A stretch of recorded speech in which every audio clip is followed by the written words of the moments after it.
I see your box.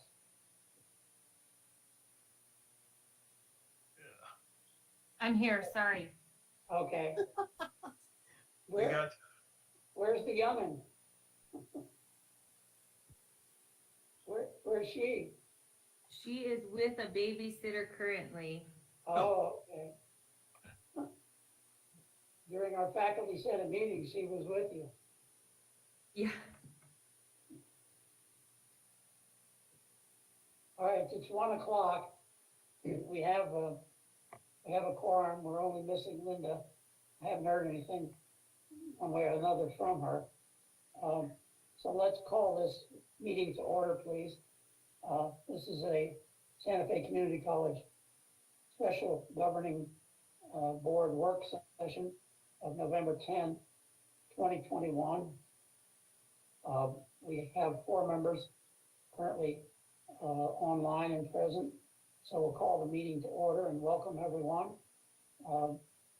And the first item of business will be to adopt the agenda. Audrey has sent out an updated agenda, which I hope you all received. Do we have a motion to adopt the agenda? I move to adopt the agenda. I second. All right. Moved and seconded. All those in favor say aye. Aye. Aye. All right, agenda is adopted. The first item of business will be a closed session.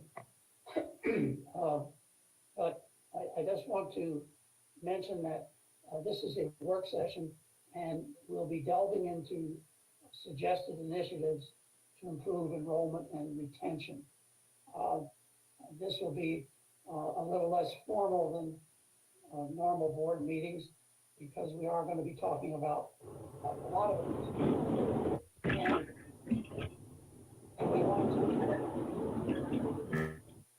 Todd, you sound like you're in a barrel. There you go. And we want to not focus on specifically what we're doing right now, but rather what we might be doing and how that might supplement what we are doing. So it's kind of more of what we can do in the future and what's on the horizon than reporting on what we're doing now, because we do get those reports every month at the monthly meetings. So the first thing we need to do is go into closed session for the purpose of discussion regarding pending litigation against current contracting partners provided under NMSA 1978-1015-1H7. Secondly, regarding strategy preliminary to collective bargaining negotiations is provided under NMSA 1978-1015-1H5. And C, regarding limited personnel matters associated with the promotion of certain employees as provided under NMSA 1978-1015-1H2. So I would like a motion to go into closed session. I so move. Second. Moved and seconded. Audrey, roll call, please.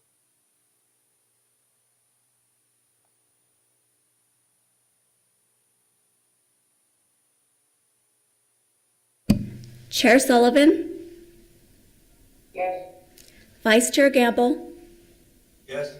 Secretary Pugh, Yes. Member Quintana, Yes. Member Siegel. Yes. All right, thank you. We have all 5 board members here. So we'll go into closed session and we hope to be back well before 2 o'clock. Thank you.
All right, welcome back, everyone.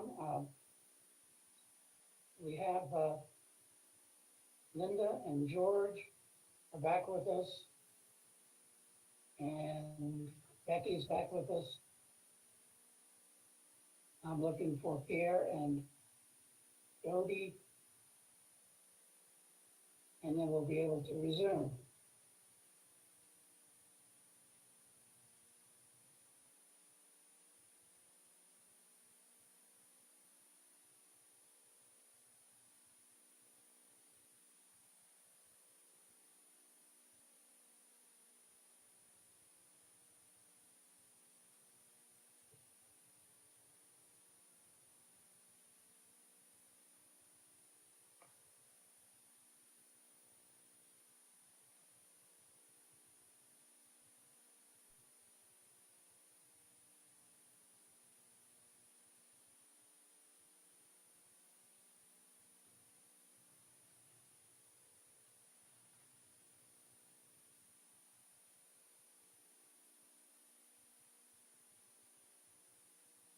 George, you show your mic is on.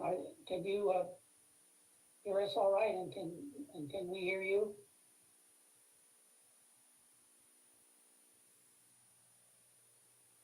I see you.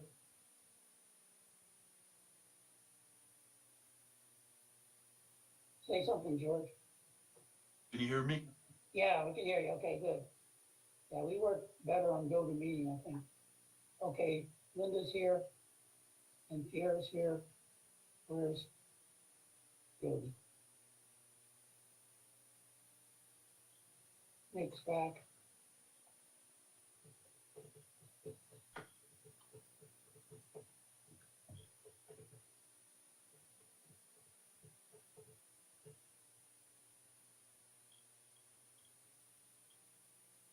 Okay, let's go through the formalities here while we're waiting for Jody.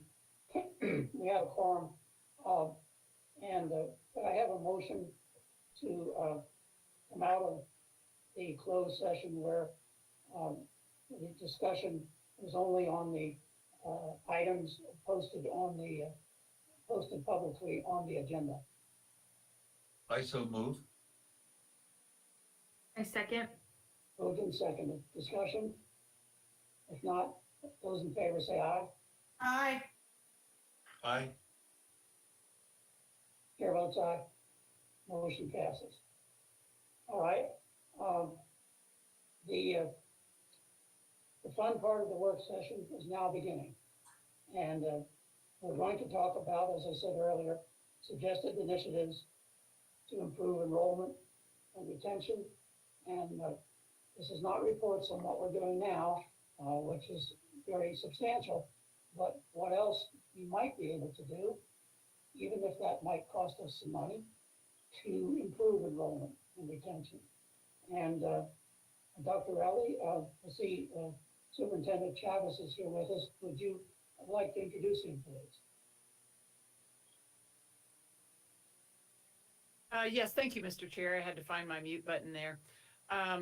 So yes, as we're talking about enrollment opportunities, challenges, strategies, and all of those things, I think that everyone will agree that Santa Fe Public Schools is arguably our primary partner in providing education to the area in and around Santa Fe County.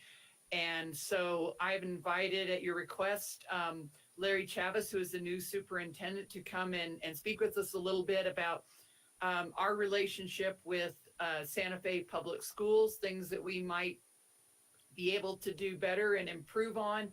And then specifically, Larry and I have talked many times about dual credit and what we could be doing differently in dual credit to incentivize more students to take more classes and to continue on to Santa Fe Community College, or really anywhere for that matter, to get a degree. And Larry had been working with an earlier group with Veronica Garcia that we kind of started having some initial conversations with, but nothing's really changed. So with that, I'll stop and introduce Larry. Thank you for being here with us today. It's a privilege to have you here. Thank you, and I appreciate you extending the invite. So, again, we appreciate the partnership with Santa Fe Community College, giving us the opportunity to really share some of our new initiatives. As you may or may not know, in my previous position under Dr. Garcia, I oversaw our secondary schools. So I did have a lot of background into what we have to offer, what you have to offer in our previous partnership. We're really looking to foster and grow our partnership with Santa Fe Community College. And some of the things we're wanting to do moving forward, we're really behind expanding dual credit opportunities that are aligned to pathways in one of our three guiding principles for enhancing CTE programs in our district. We are also exploring expansion of transportation between our high schools and Santa Fe Community College to provide greater opportunities for students to enroll in classes at Santa Fe Community College. We currently have a pilot project at Capitol High School. They are leveraging their federal ESSER 3 funding to provide transportation to students from Capitol to Santa Fe Community College and back to their home campus. So once we get that baseline data, we'll see if that's something we can expand across the district to provide the opportunity for all of our secondary students to access classes with you guys. So that's a great thing on the horizon that we're hoping that really provides the opportunity to not only provide additional enrollment for you guys, but provide greater opportunity for our students.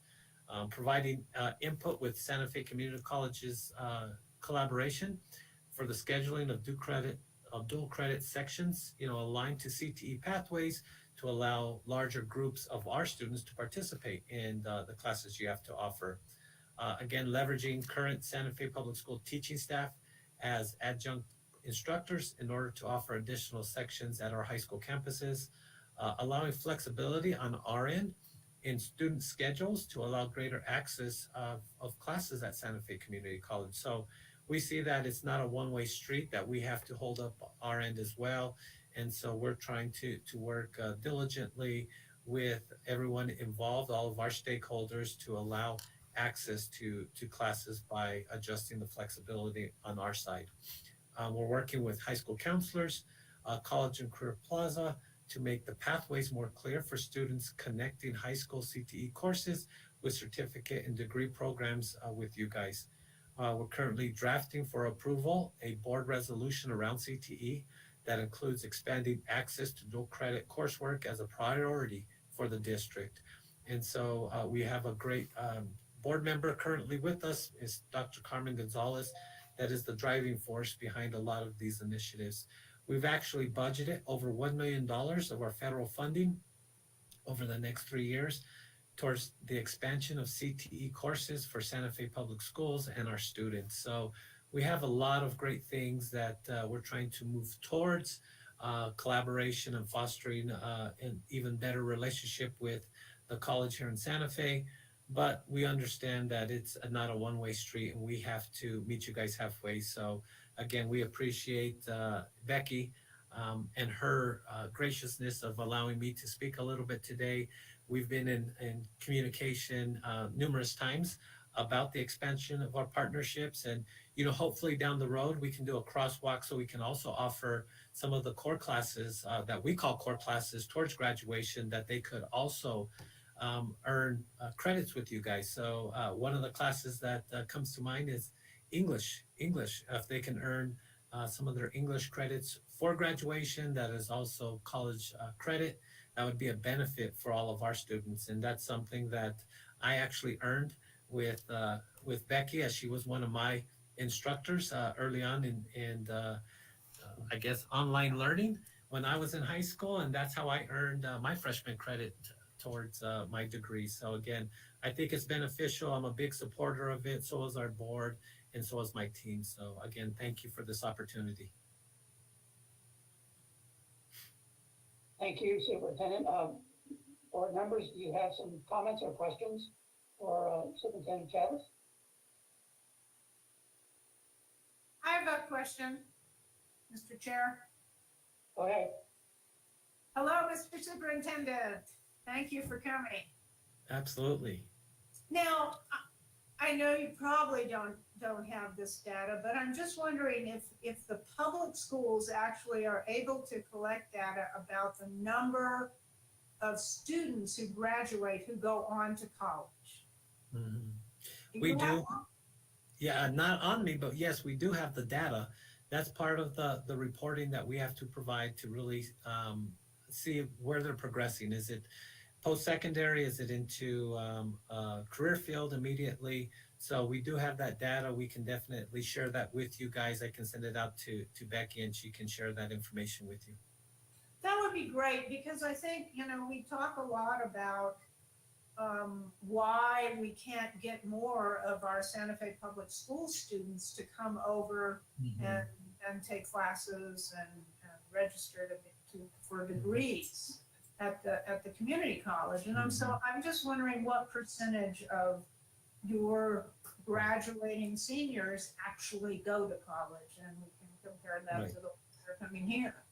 Right. Well, and I think, to kind of provide a little bit of a way to educate, because that's part of it, educating our students on what options are available, is maybe working with you guys on campus visits, really showing them what you guys have to offer. I took a wonderful tour with Becky and some of her team, and I was blown away. I almost asked my son if he wanted to transfer to Santa Fe Community College after that visit. So, I mean, I think just having that visual, having that experience of what it is that you have to offer, all the different programs, I think is beneficial. And maybe that would drive some enrollment numbers. That would drive some of our students to Santa Fe Community College, and just kind of breaking that barrier down. Sometimes they don't want to visit or enroll because of the unknown. So if we can really take that barrier out of the way and let them know what you have to offer, the assistance and help you can provide for them, it would be a great opportunity. And so maybe moving forward, Becky and I can work on some campus visits. Thank you. I know that before the pandemic, that we used to have, a couple days, I think, during the year when we would bring out students to the campus. So hopefully we can start that again. And I know that our staff goes and does presentations all the time over at Santa Fe High and Capital High. Yep, absolutely. Great partnership. Yeah, thank you. You're welcome. The question I had, go ahead, George. Well, sort of following up somewhat that same question. It was nice to meet you, Henry, at that last little visit we did at the community college at the auto center and the greenhouse. That was my first time too. I wonder about students who drop out of high school. And I wonder, is there any way, I don't know how you follow them up to see what's happening with them. And I don't know if there's any way that the community college could also be involved in that follow-up as another incentive, as another option. Right. Well, part of, we really do try to prevent any students from not graduating or dropping out, because it really impacts our graduation rates. And so we've been very innovative and forward thinking.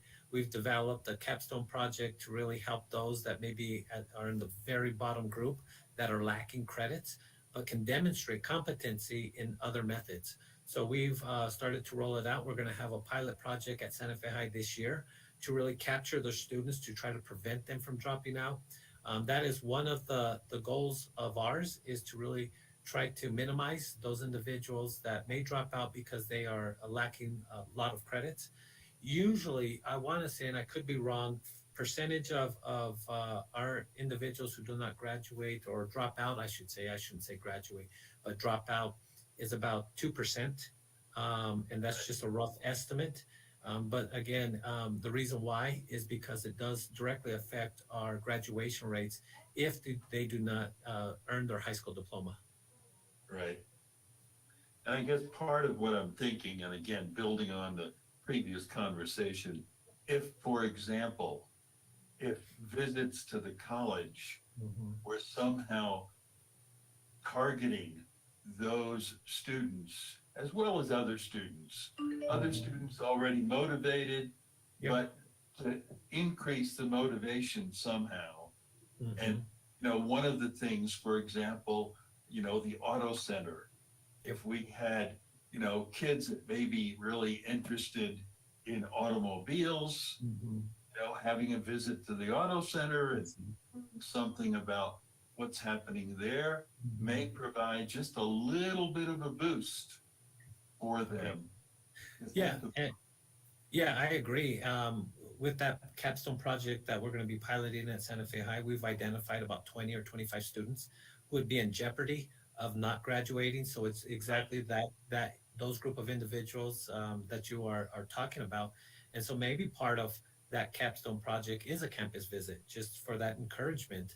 But we're definitely trying to, rather than try to squeeze from top down. We're really trying to squeeze from the bottom up. We know those individuals who are going to meet graduation requirements, who are on track, but we want to target the ones who are at the very, very bottom and squeeze the middle to really increase our graduation rate. So we're really not pushing top down, but bottom up.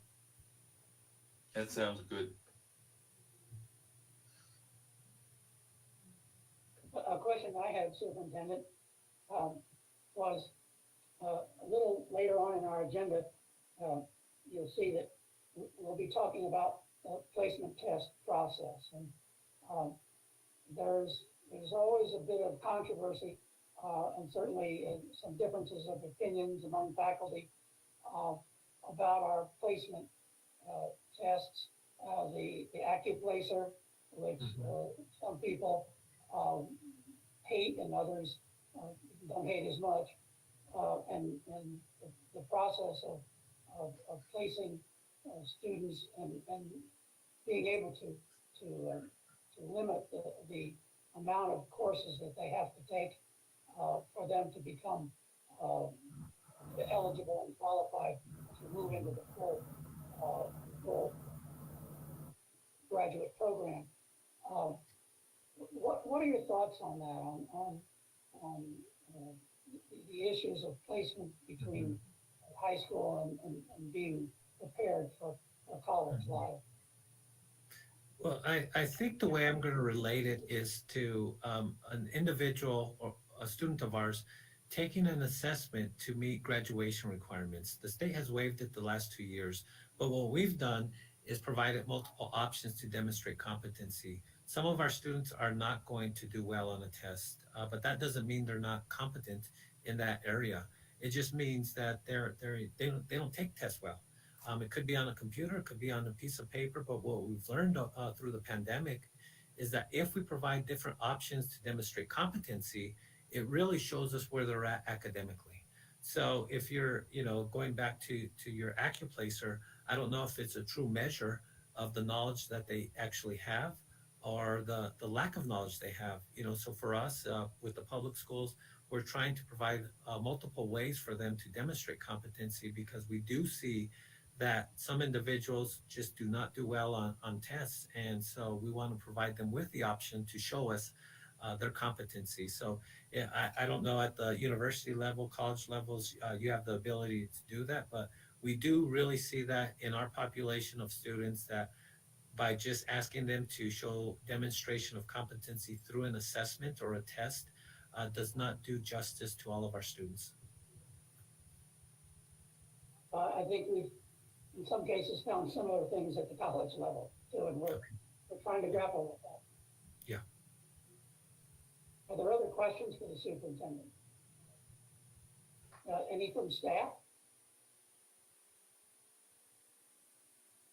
Now's your chance. Going. If not, superintendent, I really appreciate your taking your time here today with us, and we'll give a lot of thought to your comments and encourage Becky to continue the relationship that we've had with Santa Fe Public Schools. Yeah, absolutely. We look forward to the continued collaboration, and we'll continue to see if we can get more students to take advantage of your wonderful college. That'd be great. We appreciate that. Thank you again. Thank you, guys. Thanks, you. bye. Bye. Following up on that, I guess is a good time on our agenda to talk about dual credit, which the superintendent has made reference to, and focusing on transfer or CTE. Becky, you want to start us off on that? Yes, thank you, Mr. Chair. So as the superintendent mentioned, one of the areas of dual credit that we at Santa Fe Community College really have not entered into too much, and you are right that it is largely a matter of placement testing, is offering dual credit in a lot of core courses. And by that, I mean general education, so that somebody who is taking dual credit simultaneously meet their high school requirements for things like math, English, science, history, while at the same time taking a college class that will also give them college credit for that particular area. Now, in order to do that in most areas, there are standards and benchmarks that the PED publishes every year. And so whatever kind of college class that we're offering for credit in something like English or history, we also have to meet the high school benchmarks in those areas. And so there is some work to be done where you submit a plan to PED. Unless things have changed considerably in the last couple of years, it's not a really onerous process to get that approved. But in working with Santa Fe Public Schools, we would be able to get those competencies approved so that people would be able to take our freshman English class and then also meet the requirements for senior English in high school. As it is right now, they have to take 2 classes. So if you want to take English when you're in high school, you can do that and you can get college credit for it, but you're not getting high school credit for it at the same time in most cases. And so there's not a whole lot of incentive for high school students to just take everything twice while they're in high school. And there's study after study that shows that the persistence rates for high school students moving into college who have taken some of those core classes is substantially higher. So that if they matriculate into Santa Fe Community College or anywhere else for that matter, and they've already taken English, math, science, or in classes like those, then they're ready to kind of move into their major and start taking more of those classes. And that's when college starts to become more interesting and they start to become much more engaged and really focused. And so we have there are different ways that we can do this. As the superintendent said, many times there will be high school teachers that meet college qualifications through the Higher Learning Commission for teaching those subjects. Generally, that means a master's degree or 18 graduate hours in the subject area. And in those cases, they can be sitting in class at Santa Fe High School or Capital High School, take English and get college credit for it at the same time. If there isn't a teacher who meets those qualifications at the high school, they can take an online class that would meet the same requirements for them, or they can come out to the college and take a class that meets those same requirements. What the superintendent too is referring to, when there are programs that have existed like this for a long time. And so he, as a student in high school, was able to get a lot of credit out of the way as a high school student so that, you are saving yourself certainly a significant amount of time towards graduation when you're actually a paying college student, because you've got a semester, 2 semesters, or even more out of the way of classes that are actually going to count towards your degree, whatever that might be. And then, just the time and the money that, parents are saved. So in a lot of dual credit programs where there is a strong focus on working on general education, students graduate from high school with 30, 40 credits of college that's transferable credit. So our dual credit numbers are high, and we allow students some really important opportunities to take dual credit classes. But I think that if we sat down and looked a little bit more and tried to focus our efforts a little bit more on the CTE pathways that the high school has, and merging those with the guided pathways that the college is almost finished developing, and then look at what the general education the matrix for the whole state is, and have students taking courses from that matrix, then whatever they do, they're not going to lose the credit. You know, I think that sometimes students take dual credit with the assumption that whatever they take is going to transfer somewhere else, but a lot of it does not. And so if we were a little bit more diligent about what we advise them into, but it's not really a matter of advising them into, it's you know, this does push on the conversation about the placement test, because we have to create the opportunity for those students to be eligible to take these classes. And right now, if we're just looking at an AccuPlacer score, which we interpret very, very specifically and literally, and don't budge a little bit off of that score, then we're really not giving very many people the opportunity to take that. That can have significant enrollment potential for Santa Fe Community College, as well as really benefiting students in Santa Fe County and helping them to really get some solid college credit behind them as they move on. And I just have a question here. Oh, go ahead, Linda. So I really thought that was the whole purpose of dual credit. I thought we were doing this all along. So what have we been doing that enables people to move further? Just making them take these they have to take their high school course and their college course? Some of that, but then we also offer a lot of credits we do offer some very good CTE dual credit. There are students that are taking automotive courses and welding courses and courses in all of our CTE areas. That's very valuable. We do have our LPN program at Capitol High School, so that, you know, those students are they have to still take the prerequisites to get into the nursing program, but they've taken some of the nursing program by the time that they get out of high school. Plus, they can work as an LPN if they want to. I mean, they have a license if they take the test. But we haven't been focused on offering the regular general education classes. Some students take them, but when you look at the numbers, they're really low at Capitol and at Santa Fe High School. And I think that, you know, this does raise some equity issues in my mind. And I think that, you know, we've kind of relied so much on the placement test that, as the superintendent said, there are a lot of other ways to assess whether or not a student is ready to go into college level classes.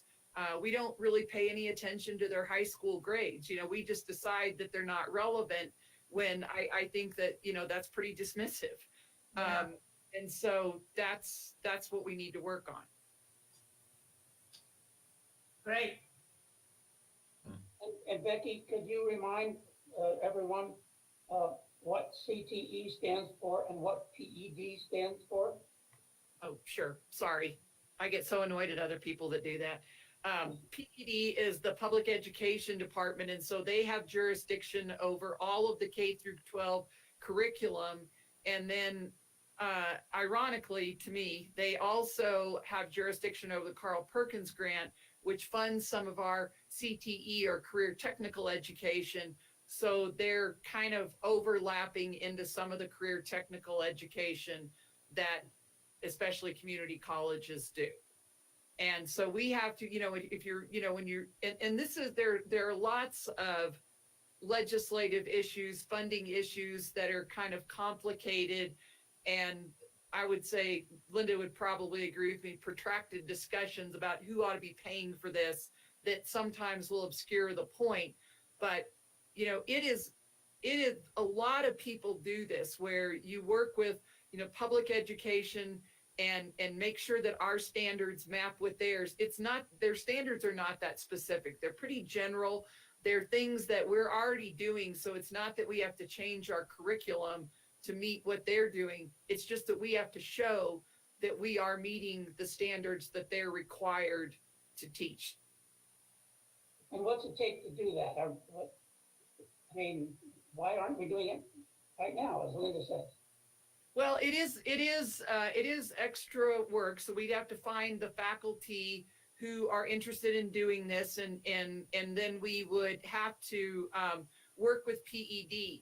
I did this a long time ago in Clovis, and it sort of happened kind of by happenstance, because they wanted it at the school district there, and so we just started doing it. English is one, because every high school student has to take 4 years of English, pretty much regardless of how you get through high school. English is one of the subjects that there are a little bit tighter restrictions on.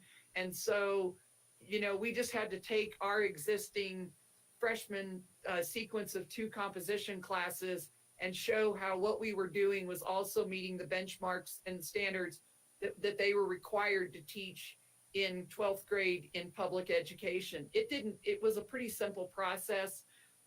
It was also a while ago, so I may be romanticizing how simple it was.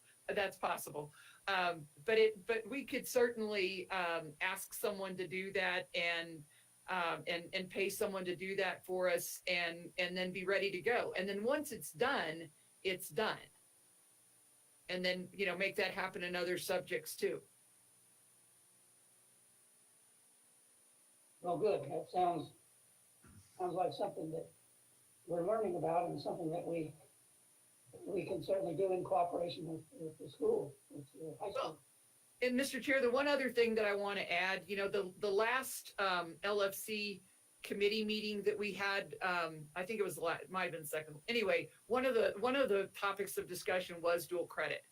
And I don't know that they will be able to really do anything with this, but there will certainly seems to be that dual credit should be focused on core subjects and on CTE. And like Member Siegel, I think they were sort of surprised to know that there was dual credit, kind of a lot of dual credit happening across the whole state that is more elective in nature. And that a lot of times those courses will not transfer, or they might transfer as electives, which sometimes really means that they don't transfer, because most degrees anymore don't really have that much room for electives. And so you do end up with extra credits anyway, however it all works out.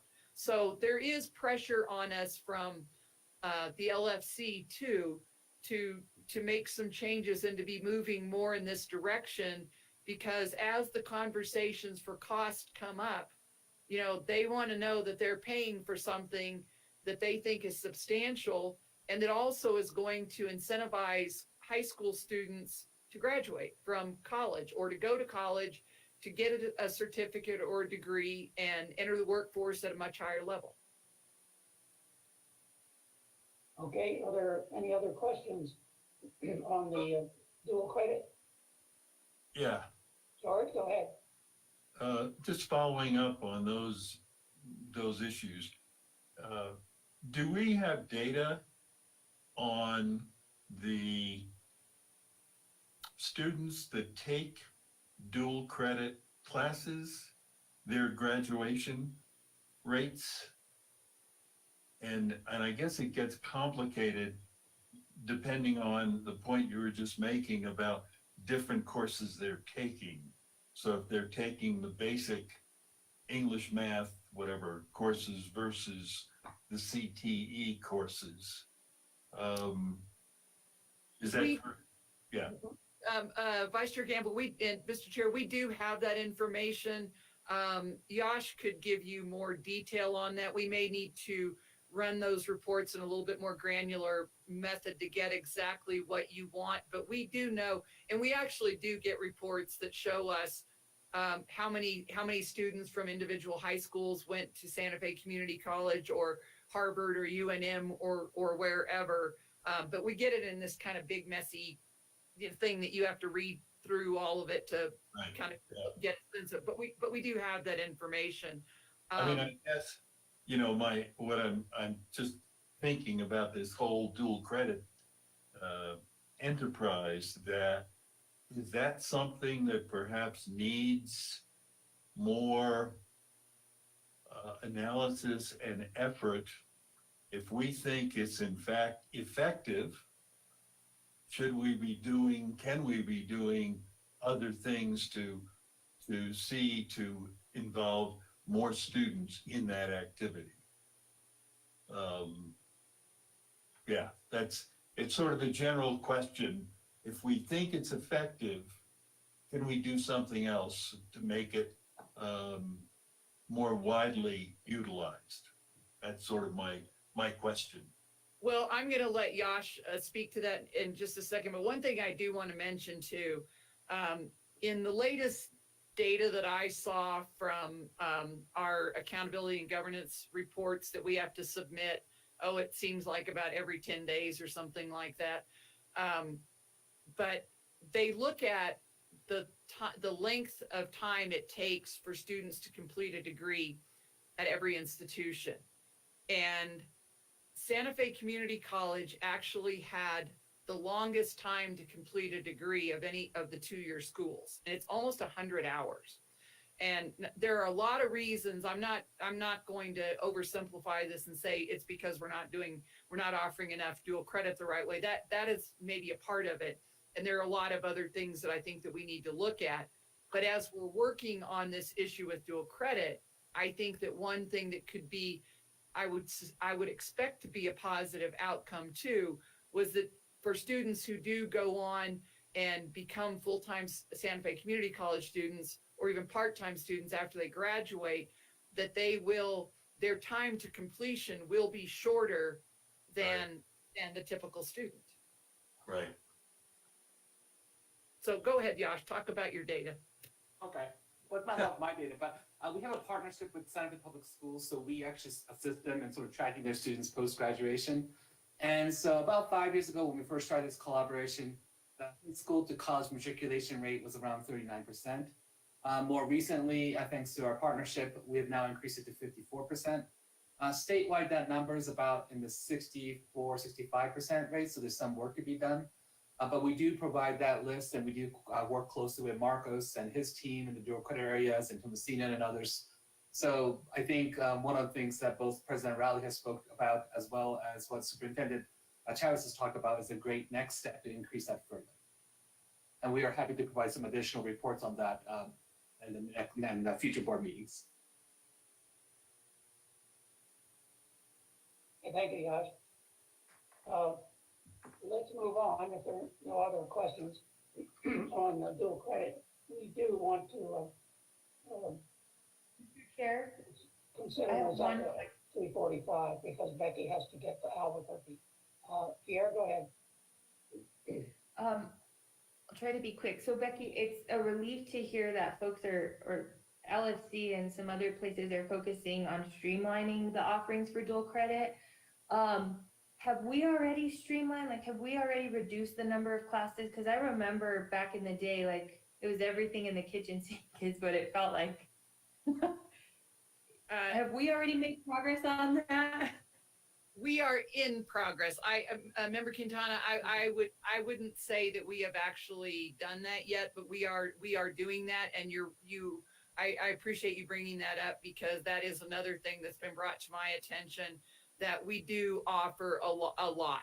And, I think on the one hand, there's the thinking that having students take any college class is better than having them take no college class. But I think that we can still have them taking college classes, but focus in on offerings that we know are going to either articulate into a CTE program or help them check off some general education requirements. Great.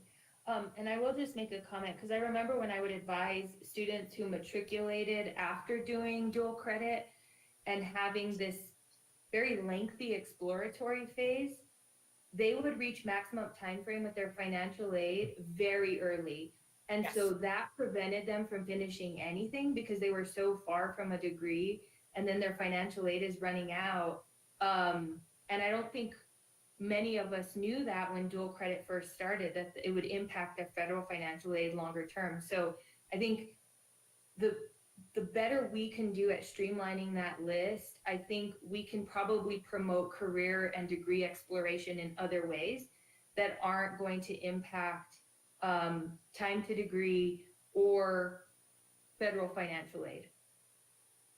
Thank you for bringing that up. That is a really important point, and you're right. I don't think people realize that at first, but it's clearly an issue now. So thank you.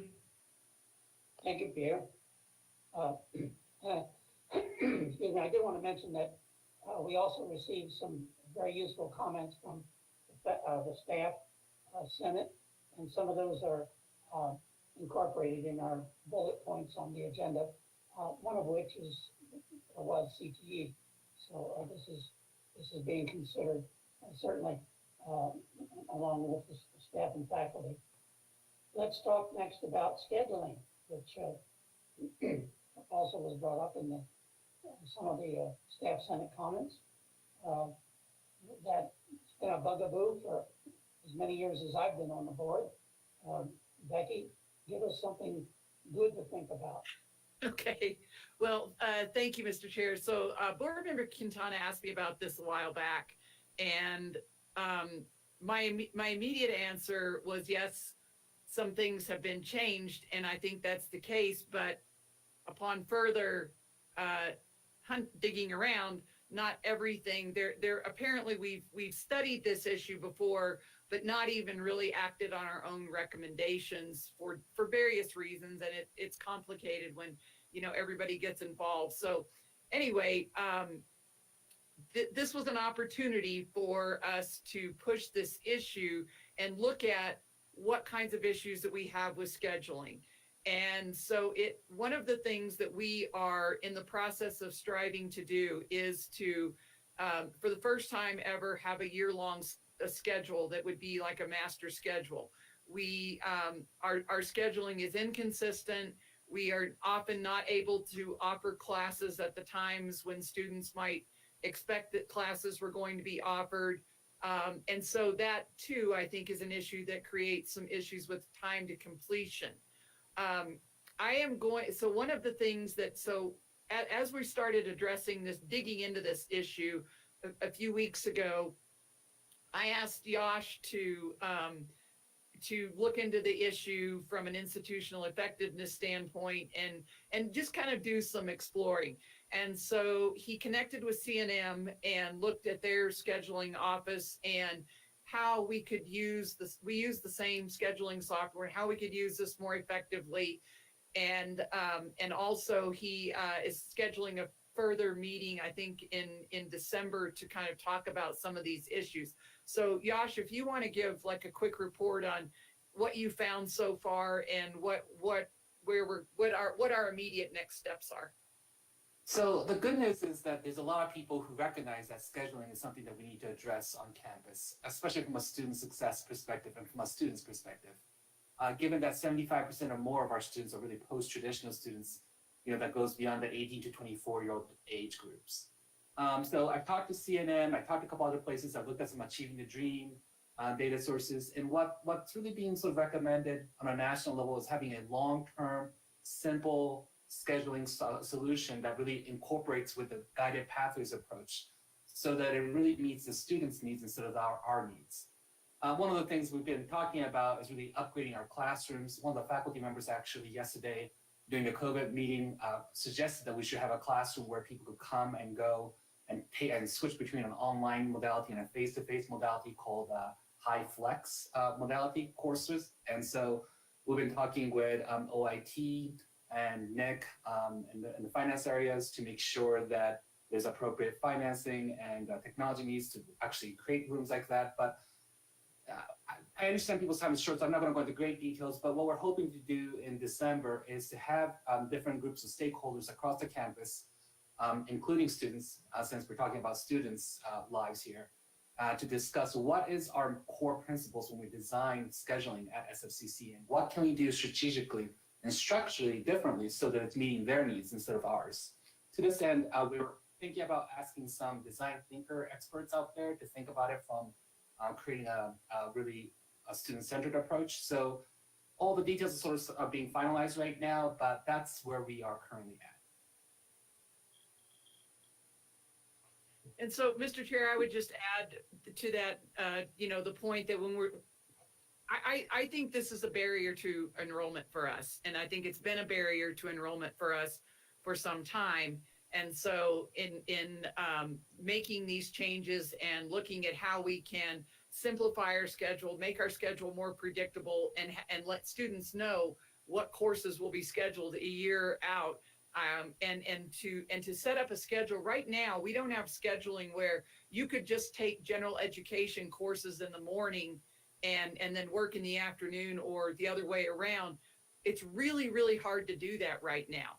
And so, and I know that sounds like it should be the most obvious thing in the world, but unfortunately it's really not. And so we need to make sure that we have that predictability for students and that ease of scheduling to where, you can go part-time, you can go in the morning, you can still take 2 or 3 classes, and you know that you'll be able to take the next classes in that sequence of classes next semester. And we don't have conflicts with work schedules and things like that. Changes in our scheduling, inefficiencies in our scheduling, they cause students to either not go, or in some cases go somewhere else. Any other questions or comments from the board about Yes. scheduling or HiFlex? Yeah. Go ahead, George. What's the situation with online classes? Do students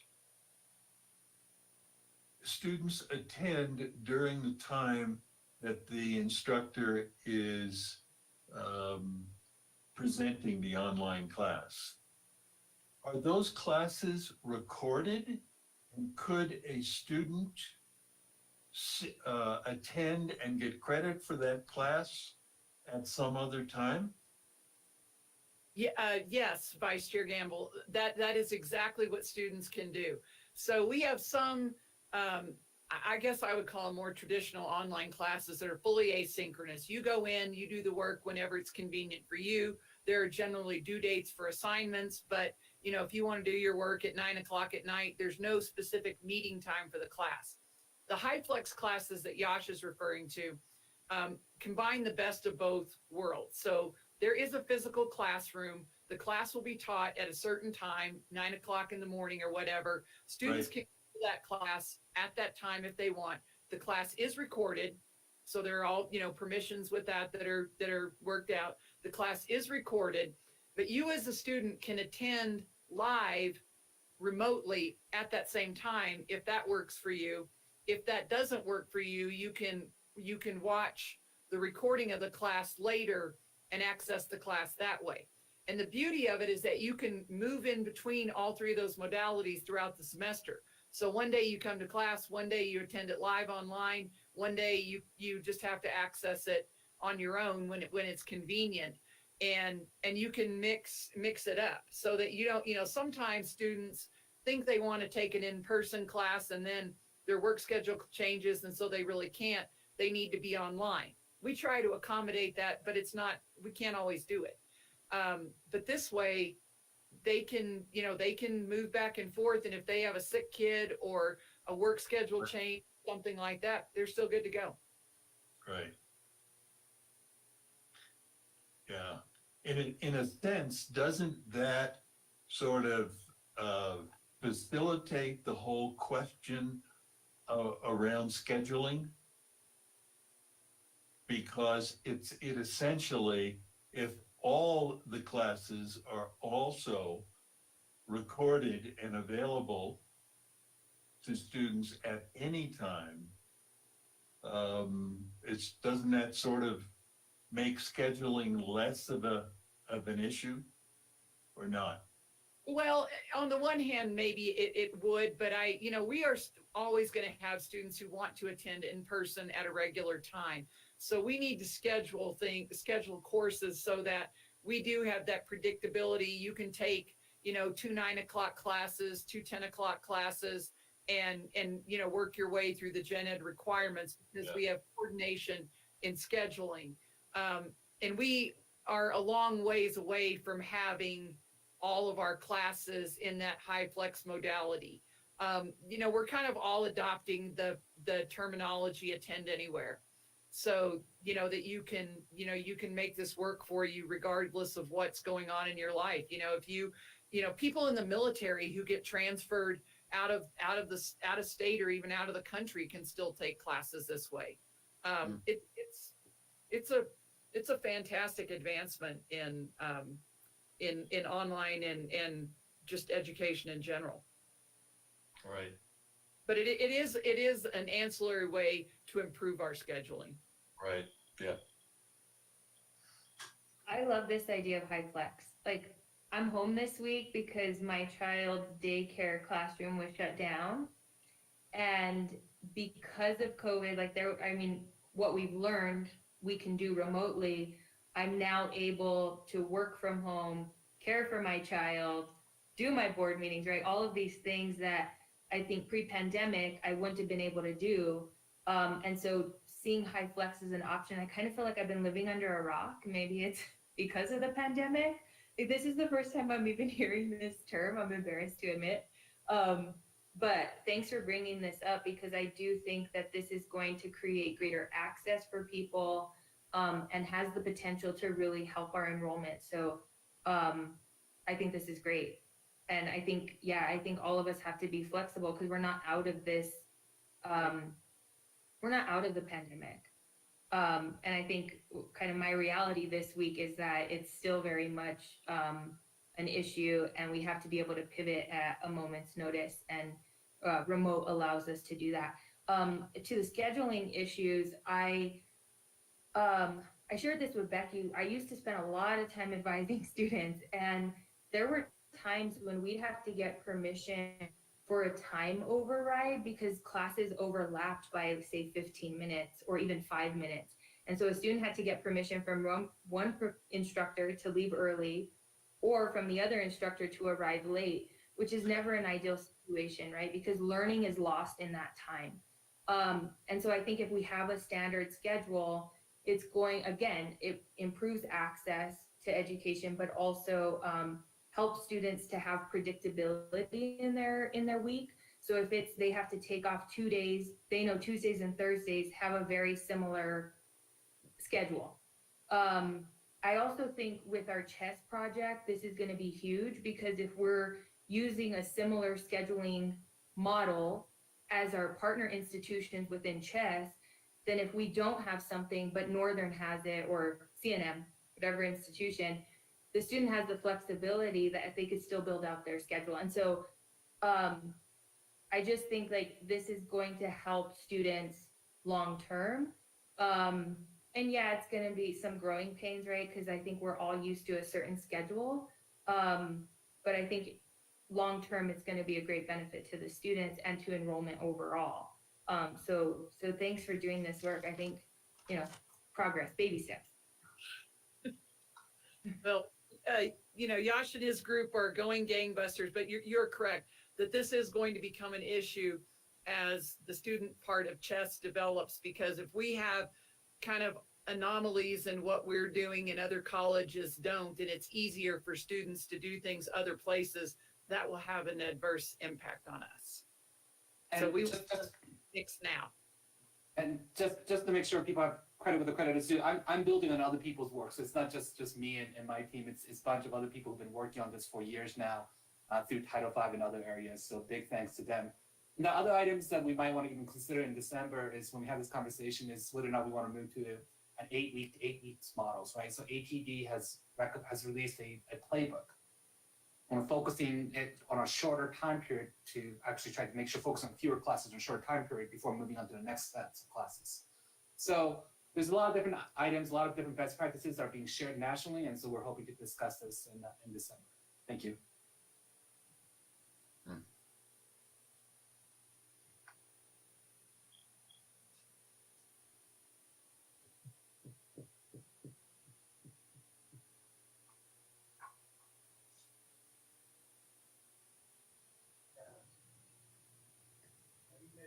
You're muted, Jack. Muted, Mr. Chair.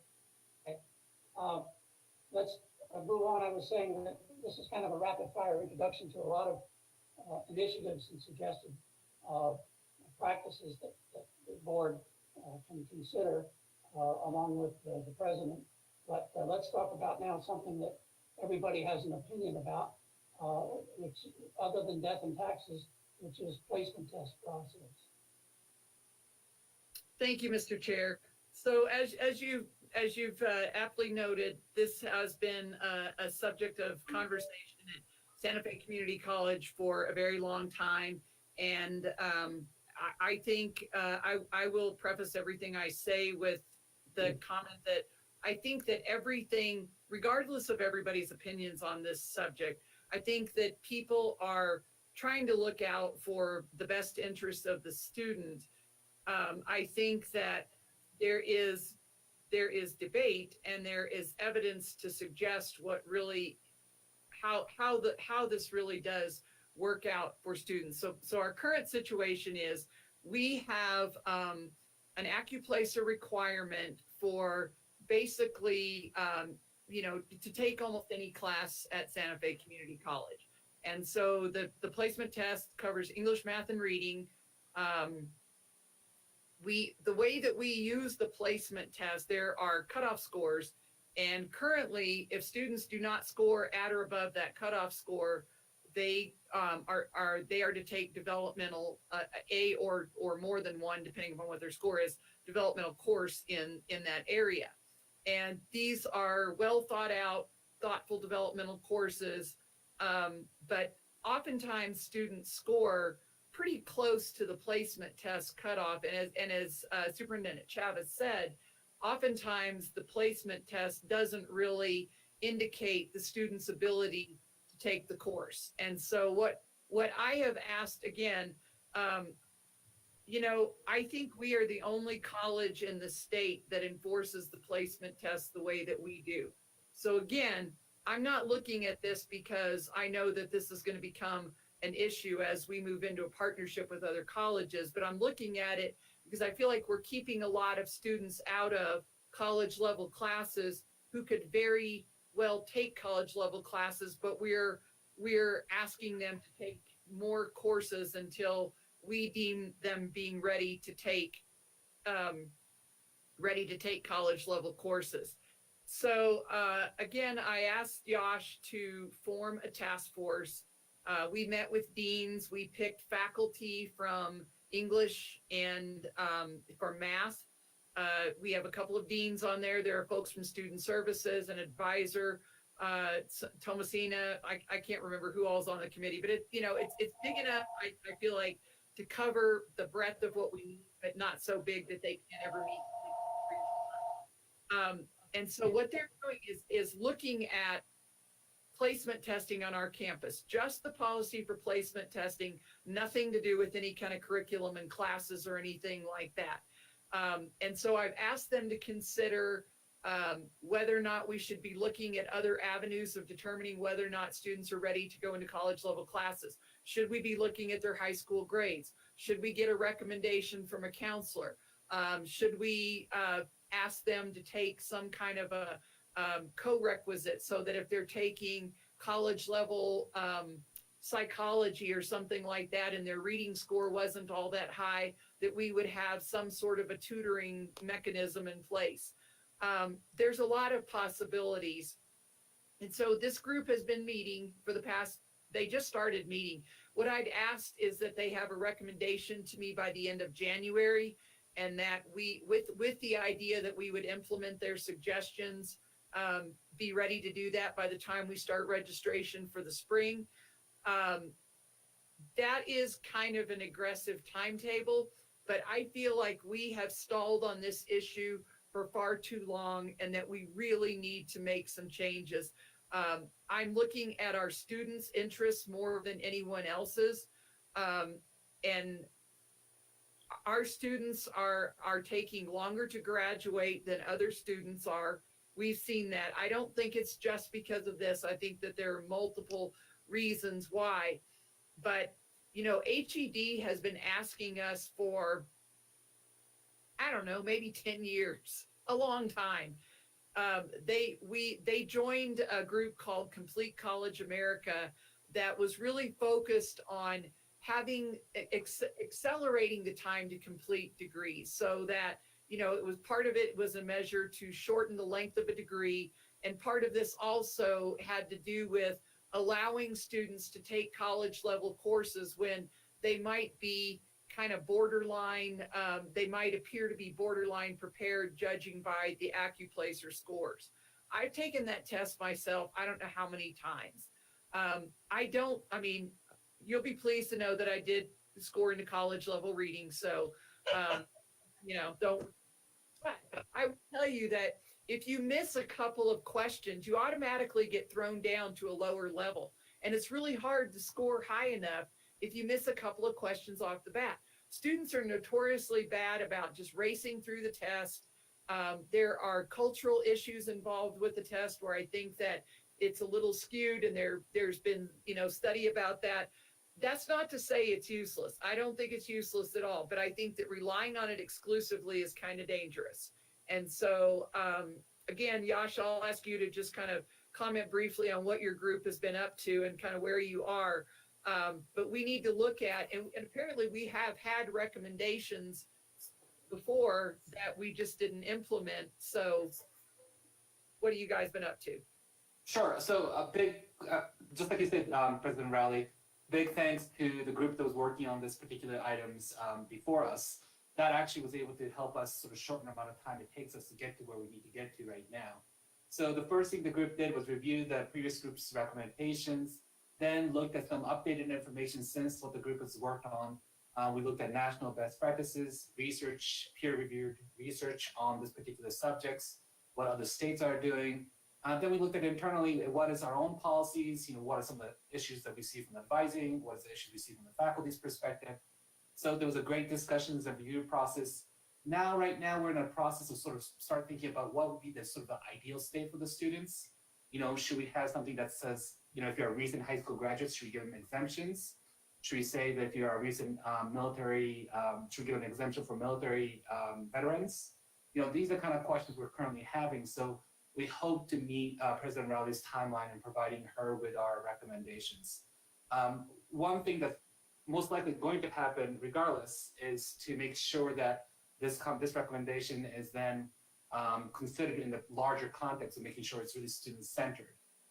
You know, one of the things we looked at was student data. We're noticing that there is a gap in the percentage of students who are placed into a developmental education based on race and ethnicity. So, you know, we need to really look at our students from an asset perspective, and I think we do, but our system may not be reflecting that, right? I think everybody at SFCC wants to do that, so I'm not claiming that we're not trying to do that. But our system might be working in a way that's not where we're not intending it to work. So the group is working and having conversations. What's interesting about this particular group, it's a pretty passionate group. I promised that we want to meet every week for 30 minutes to work on this. Quickly, that 30 minutes became an hour became an hour and a half because this group just couldn't, you know, they were just so engaged. So big thanks to the faculty, staff, and administrators on this task force as we're having this discussion. So thank you. Questions for Becky or Yash on the placement test process? Go ahead, Just Joe. a comment? Go ahead, Linda. Who did you call on? Go ahead, Linda. Okay, thank you. Well, it may seem like, Becky, your end of January is pushing it, but we have been talking about this for years. Amen. And I know groups have made recommendations and we have to do something. So I hope that we will really do something this time, and that will help our students, that will help people continue to go to college. I have my nephew as an example who had to take all of these courses because he really wasn't ready. And after 3 semesters, he just dropped out because he wasn't doing anything that he was interested in. He wasn't getting to the degree that he cared about, not even just a little bit. He was just taking English and math and whatever else you have to take. So I really hope we have recommendations by the end of January. Thank you. Thank you, Linda. Go ahead, George. Are there any opportunities for students to learn about how to take a test? Test preparation kind of opportunities so they don't jump into sort of having to take the test. If students are scared, for example, is there some little assistance that they can get in preparation? Prep step at the library. Yes, so there's test prep. There are also, the AccuPlacer actually creates its own guidelines or whatever you want to call them, test prep study questions and things like that. Margaret, you might want to clarify that a little bit. I haven't actually, so I never actually did study for the AccuPlacer. I just took it cold. I'll say that. You're correct that there's like a study sheet, a guide, and my understanding is that they give that out at the testing center, at the time that students go to schedule to take the test. Thomasina might also have something to add to that, but yes, there is a guide, a study sheet. So were you going to say anything about, are there other assists that students get in terms of preparing for taking a test? At different times, Board Member Gamble, we've had what are called boot camps. We've held boot camps that have kind of given students an opportunity, whether it's math or English, and we've done these most recently in math, but it's been a while, and that is something that we're kind of talking about as a part of the placement, multiple measures task force. But the boot camp would serve as a refresher, if you will, which kind of gets students a little more prepared to go in and take the AccuPlacer. And I think the data just nationally has shown that it helps students do better on the AccuPlacer if they have that opportunity to have a kind of a brush up or refresher before taking it. So that is another kind of thing that folks can do. Right. Thank you. Mm-hmm. Other questions? If not, let's move on to the next bullet of possibilities. Sure. Someone has a question. Sullivan. Oh, it's Pierre. Hi, go ahead. It's here again. Quick question. For the task force, so is placement testing being looked at for math and English? Okay, and then the task force. So how was the task force formed? Well, I asked the deans to give me, to recommend some faculty members that were in those that taught in those areas. So there's a math faculty member, maybe more than one, at least 2 English faculty members. And what we did with English, because English is a prerequisite to almost everything at our college, we have an English faculty member who's been engaged in this work previously, and so knows kind of the history of how it's been discussed on our campus, and also someone who's new, who can look at this from a new perspective and everything. And then we involved advising, and then Thomasina is on and then another dean. And then, I kind of left it to Yash and the deans. If there was an area that they thought, okay, we're missing this group, then they were free to add people as they felt like they needed. And I don't know if they've officially been added or if they just, kind of do their homework and go talk to people and ask them what we're doing, what we're missing as we go forward with this. Yeah, that's exactly it, President Rowley. What we did is we just asked everybody to make sure they reach out to their counterparts and make sure they gather information so that they could bring it back. it seems to be a pretty representative group for this particular area. So we didn't want to make it so big that the meeting time becomes impossible. And they all seem pretty committed to the task. Josh. It sounds to me like the responsibility of the members on the task force is to take it back to their schools and talk to their group. Okay, thank you. All right, thank you. Placement test, we don't solve it today, but we're on our way, hopefully. Let's talk about a new concept, but not new to other colleges, of drop-off childcare. As a Thank you, possible Mr. Chair. initiative to improve enrollment. So before I ever showed up on campus, I received an email from one of our librarians who told me that we had issues with people who want to take classes, especially in the evening, have school-age kids, but no way to, nothing that they can really do with their kids. So if you have a fourth grader and you need to go to class, you obviously can't leave your fourth grader home alone. You're really not supposed to take your kid to the campus with you and leave them. Although I do know that, a lot of places make that accommodation, and I am glad that they do, frankly. And so, she approached me with the idea of, why can't we do some kind of drop-off daycare? Gyms do it. Why can't we figure it out?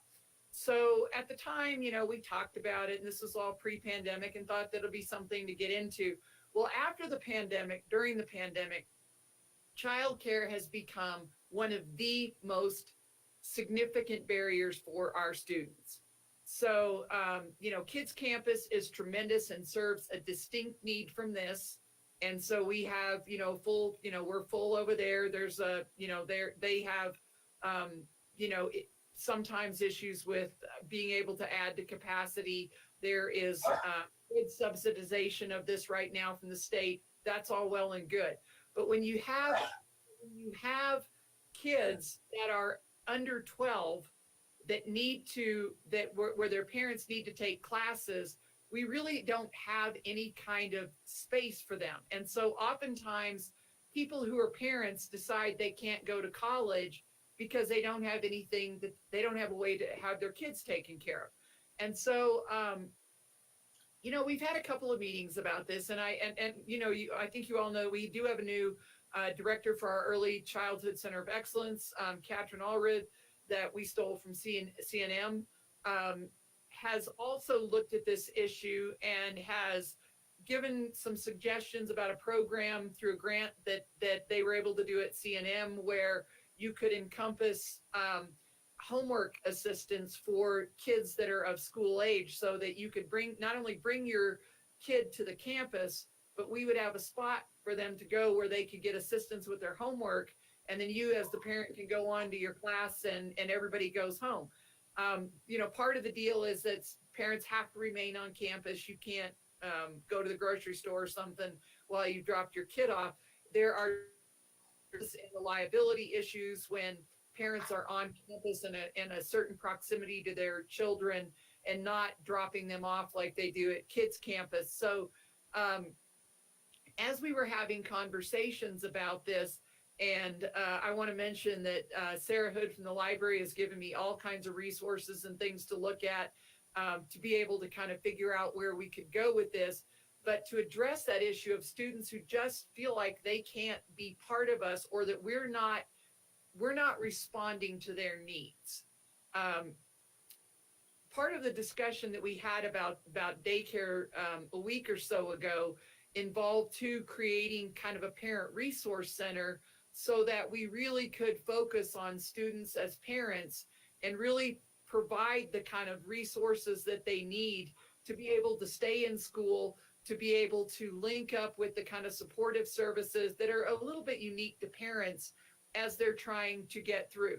Now, we may have more people who take classes online than we have before, because people have tried them and decided that there is a certain advantage to this, but not everything works well that way. Some people do want to come to the campus. Some people need to come to the campus to use the library, or it's better for them to come to the campus and use the library. And in those cases, having a place where their kids can come to and come to them with them at the same time, and then get help on homework when maybe the parents, after a certain point, if I had a sixth grader, I probably would be kind of tapped out on the math end. So that becomes a separate issue that becomes part of, it's sort of an obstacle to being a parent and trying to be a college student at the same time. This is a significant chunk of our enrollment. I mean, about 35% of our students are parents. We think the number may be higher. And one of the things that I would propose that we do is dig into that number a little bit better and see if we can figure out with more specificity how many student parents we really have and ask more questions about that.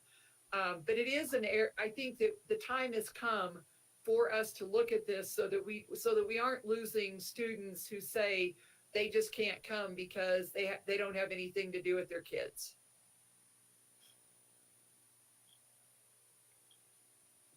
All right, and I see a few links that Sarah from the library has provided in the chat box to help anyone who would like more information about childcare and also about placement testing. Questions for Becky on the drop-off childcare? George, go ahead. The idea of a parent resource center sounds absolutely wonderful. And I don't know where it is in its development, but would it include something like where some childcare facilities would be available? So someone moves into the community or has a child and they don't know where to look for a child care facilities, or so would this resource provide some of that information? Vice Chair Gamble, it certainly could and should. As far as where we are in the development, I would say nowhere, because this came out of a conversation that a really good meeting that we had on Friday. Okay. We've talked about the concept. Sarah brought it to my attention 2.5 whatever years ago was before I actually moved here. And I thought it sounds a lot simpler than it is. And so I think that was part of, the thing, we're like, oh, well, it's not as simple as, what a gym does, but it is a doable thing. It is something that we need to work on, because I know that it's a reason that some students at least think they can't go to college. And, Right. And plus creating that, I think, sense of belongingness too for parents who feel like, we kind of recruit to 18-year-olds a lot of times. I mean, we're very concerned about them. We want them. And it is harder to connect with people who've been out of school a little bit, or, and maybe not every parent has been out of school for a little bit. I mean, the gamut of ages for student parents is, high school on up. But to be able to provide those kinds of resources so that they are able to stay in, and we don't even know all the time what they need. Part of it is having, a place where they can go to let us know what they need so that we can have the opportunity to be able to figure out how we can help them. But being able to provide more information about other daycare opportunities in town, I would say is essential, because, Kids Campus is excellent. It is fantastic, but it is one option, and it is not something that everyone can do because of the times, because of the ages and things like that. One thing I'd like to add, if I may, I got the inspiration for this. Becky mentioned, a gym. I never really, I don't have any children. I don't mind saying that. I never really gave a lot of thought to, just how childcare works at a gym. Actually had a coworker several years ago who, he and his wife had a child. About when the child was about 3 months old, that's when he kind of started getting back into the schedule of things, and we happened to work out at the same gym. I would very frequently hear, so-and-so, please come to whatever it was, the kids center. And I just always kind of thought it was, maybe the child's sick, or, misbehaving, or, some kind of issue like that. Well, one time my coworker got paged and his son was only like 3 or 4 months old. And I was really surprised, but I saw him come back to the elliptical climbers. We happened to be working out kind of close together. And I said, "Hey, is your son okay?" He said, "Oh, I just had to change the diaper." And I kind of laughed and I said, they can't do that. And they said, "No, it's not that kind of child care. They're just watching the child. You come to work out for an hour or whatever, hour and a half, you drop the child off, and there's not snacks. It's not a curriculum. It's not, a quote unquote enriching educational experience. It's just literally just kind of a babysitting service. You just check in as long as you're a member of the gym." And ever since then, I've just thought about, wow, I've heard about like daycares, on-site daycares for, a lot of large employers have had those for years, colleges and universities. There's a, big corporate entity called Bright Horizons that does that. But I'd never thought about just a very basic level of care. And my coworker said, he said, whoever they employ, they're not licensed at the level of doing things like, removing clothing to change diapers and things like that. I don't know anything about, licensing for childcare. I hesitate to call it daycare because it's technically not daycare. But I've been thinking literally ever since then, and that's why I reached out to Becky before she even got on campus, because I just envision it. Think about it. Wouldn't it just be neat if a student, let's say they're taking, just say 12 credit hours, three or four classes or whatever, even just, 2 or 3 or even 1, if they can come to campus, have a place like here on campus in the main building. They arrive 15 minutes before they get to class. They check in, drop the child off. They go to their class, and then they pick the child up. I don't think we'd be talking about children in diapers. That's a detail we'd have to work out. But if something came up, there could probably be a way to communicate with them, and it would be, the parent would have to stay on site, maybe a text or something. But those are details. Those are very fine details that certainly I don't need to talk about here. But in other words, something other than, well, let's just give money. And I mean, this would be fine too, but something other than let's just give money to parents and then tell them all the places around town that they can get childcare from, and maybe we can help subsidize that through some kind of grant or something. No, it would be so much more convenient and ideal for a parent if they literally could just come to the campus, drop the child off at, a place that's, right on campus near their class, and go to class, and they come and pick their child up. That's the vision that I had in mind. The link that I put in the chat, it's a very informal kind of repository, if you will, for information. It's a private link, it's a private link, so only people with the link can access it. And so they're just some ideas that Becky and I have kind of thrown around over the last couple of years. So Sarah, the question is, do you have children's books in the library? We have a very small children's collection. Obviously, we don't have a lot. We do have some bilingual children's books. Yes, we do. And we are hoping, this is, kind of unrelated, but kind of related. We are really hoping to have a family study room. So that's something that we really hope to be able to have in the library. Okay, other questions on possibilities for the drop-off childcare? Chairman. Go ahead, Jody. Go Okay, ahead, George. I was just gonna say, just an absolutely fantastic idea that needs mining, from the Family Resource Center to what could be done, drop off on campus. I mean, the possibilities are just endless. And it would be great.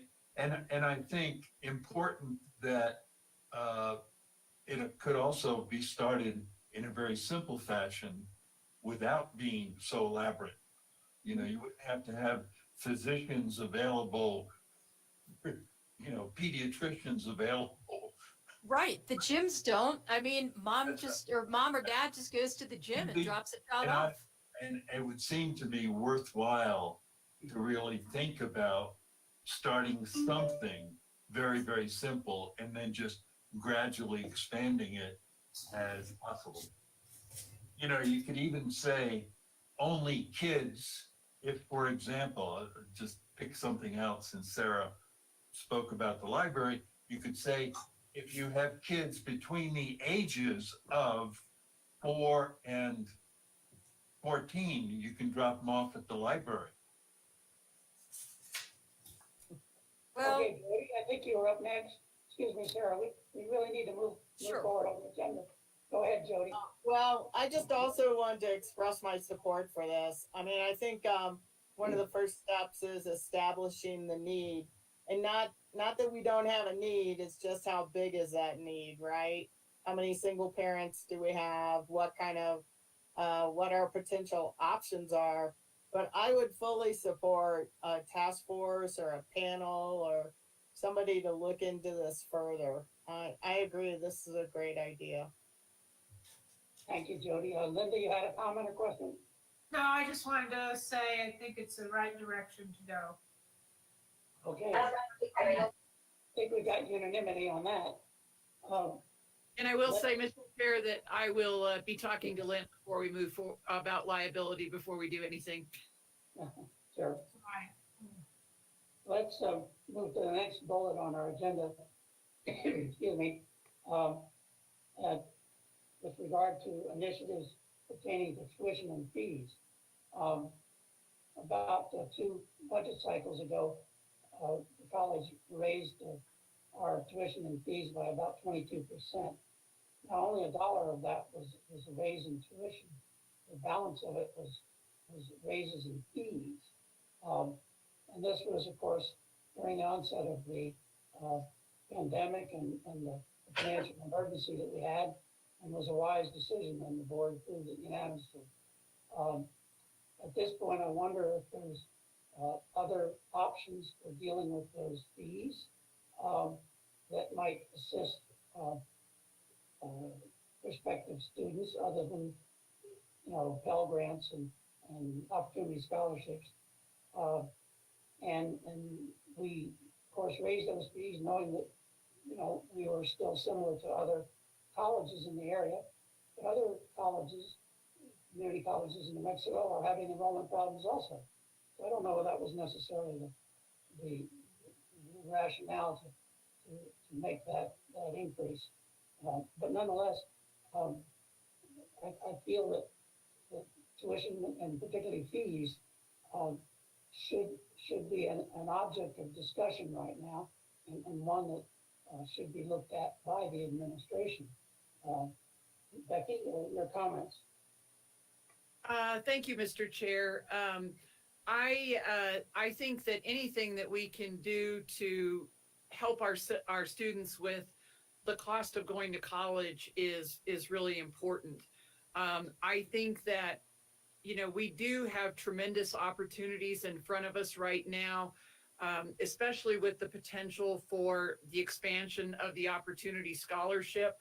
I think this past year, I think Thomasina told me that we'd spent just under $200,000, that we'd awarded that much money to our students. And that money as essentially a last dollar scholarship is something that they can spend on, if their tuition is not covered some other way, their tuition and their fees, then they can use it on whatever they want. I do think that the cost is, of course, significant. I think that our tuition and our fees are not the most significant part of the cost of attendance for our students. When you find out that for student parents, especially, that daycare is between $1,000 and $1,200 a month, I don't know how anybody does it, honestly. And the state has stepped up its efforts to cover some of that.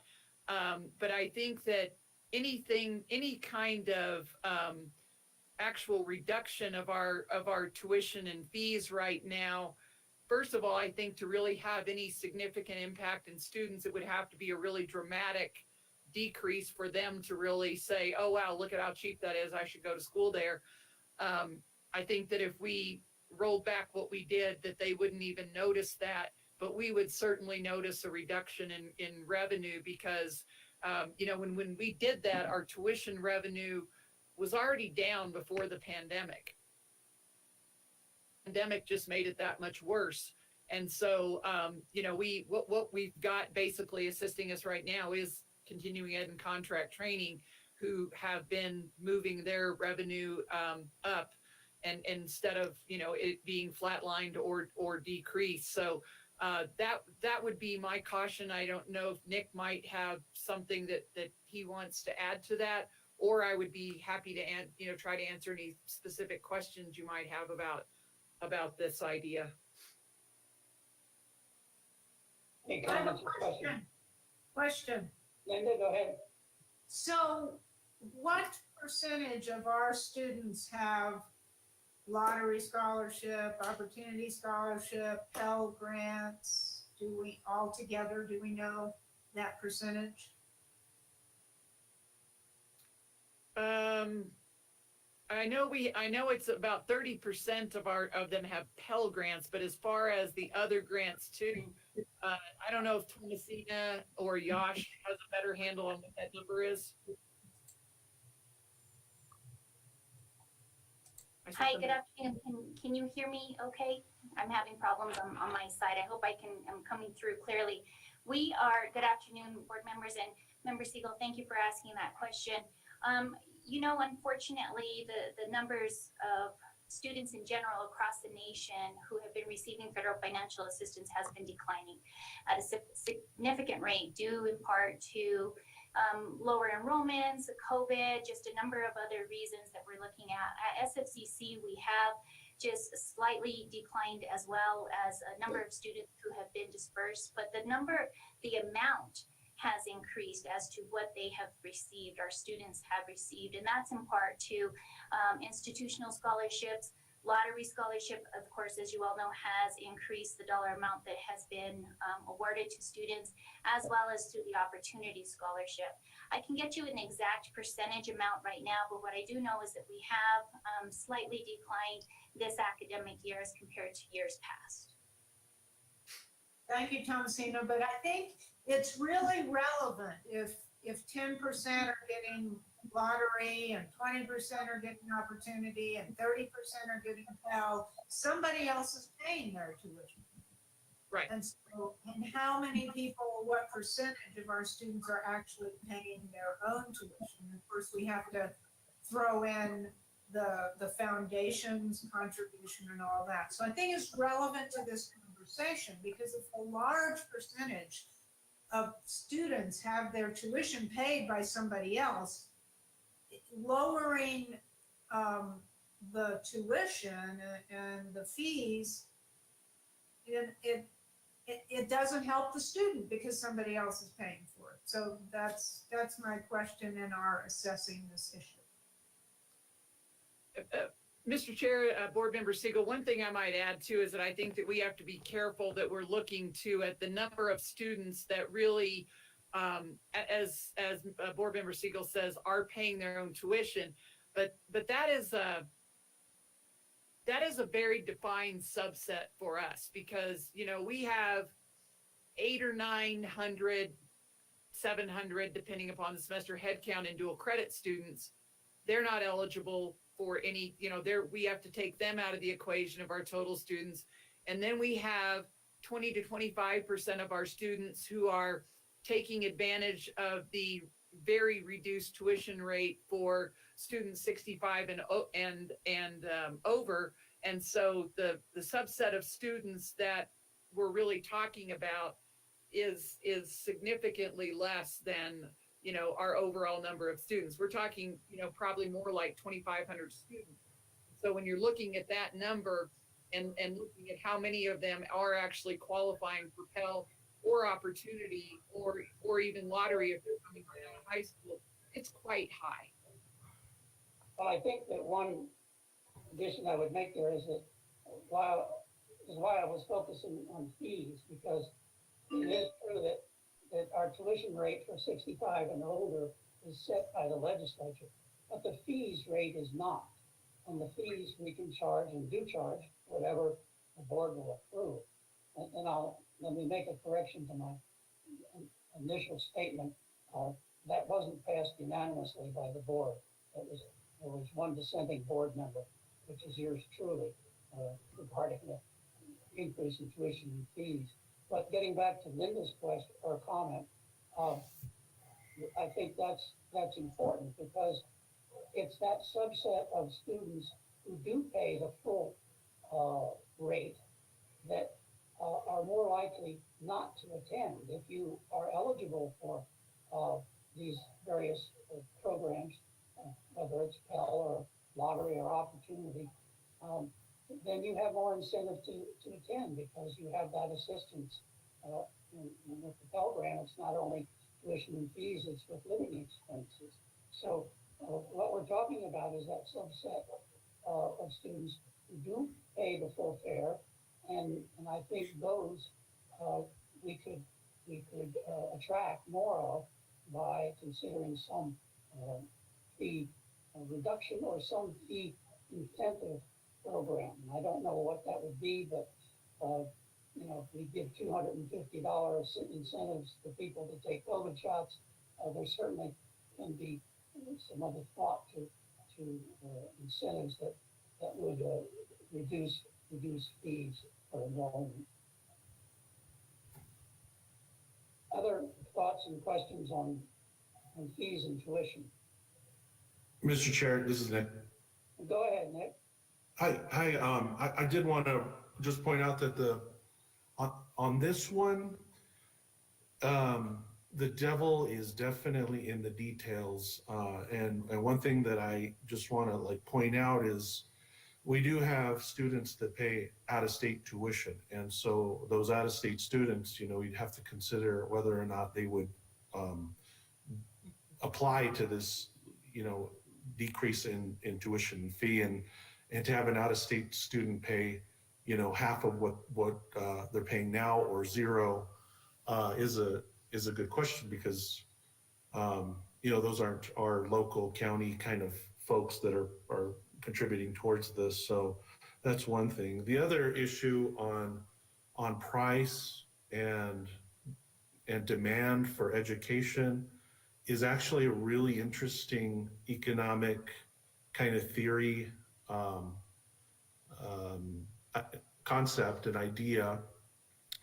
One of the fundamental principles in economics is price and demand and supply, and the price of something, there is a corresponding elasticity of that demand. And those people that have been nerdy about economics and things like that, they're probably very familiar with inelasticity and elasticity of demand. And so, what that really is that, for every percentage of a pay increase or a price increase, there's an expected decrease in demand usually, right? There are some things that do not have that same relationship, like, let's say a price of a gallon of gas or salt or a pack of cigarettes. Some of those things, if you raise the price on those things, the demand does not change ever. And so I think in this conversation, that's kind of what we're wrestling with is what is the whether or not education is elastic or inelastic with a change in price, and how does that affect the demand and basically the demand which would be in relationship to enrollment. And so in thinking about this conversation today, I did a little bit of research on how that economic principle and relationship does happen to price of tuition and fees, and how that occurs in higher ed, because the issues in higher ed are much different than other things, the price of other goods and things like that. And so what I have found is that the jury's still out. It's inconsistent in terms of that relationship of increasing price and a change in the quantity of the demand with higher education and tuition and things like that. It's inconsistent. We don't know that. There are some studies that show that whether you raise the price of tuition or decrease it, it having a substantial impact on enrollment. And so those kind of economic forces are a little bit different with higher ed. And it's something that we should definitely think about as we look at this. I did also want to point out that, our tuition and fee to our budget is really, a little over $4 million now. It obviously has decreased due to the pandemic, and we've wrestled with that. And so depending on what we do with decreases in tuition and fee, that would have a substantial impact on the current situation with operations at the college. And I'm sure that's very obvious to us, but we definitely need to,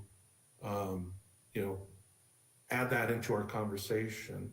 And the last thing I just would like to leave the conversation with is that, price is one thing when you're talking about supply, demand, quantity of things purchased, but there's also other things that we have to consider and would need very involved study in terms of what we're trying to do, and that is the income of the buyer.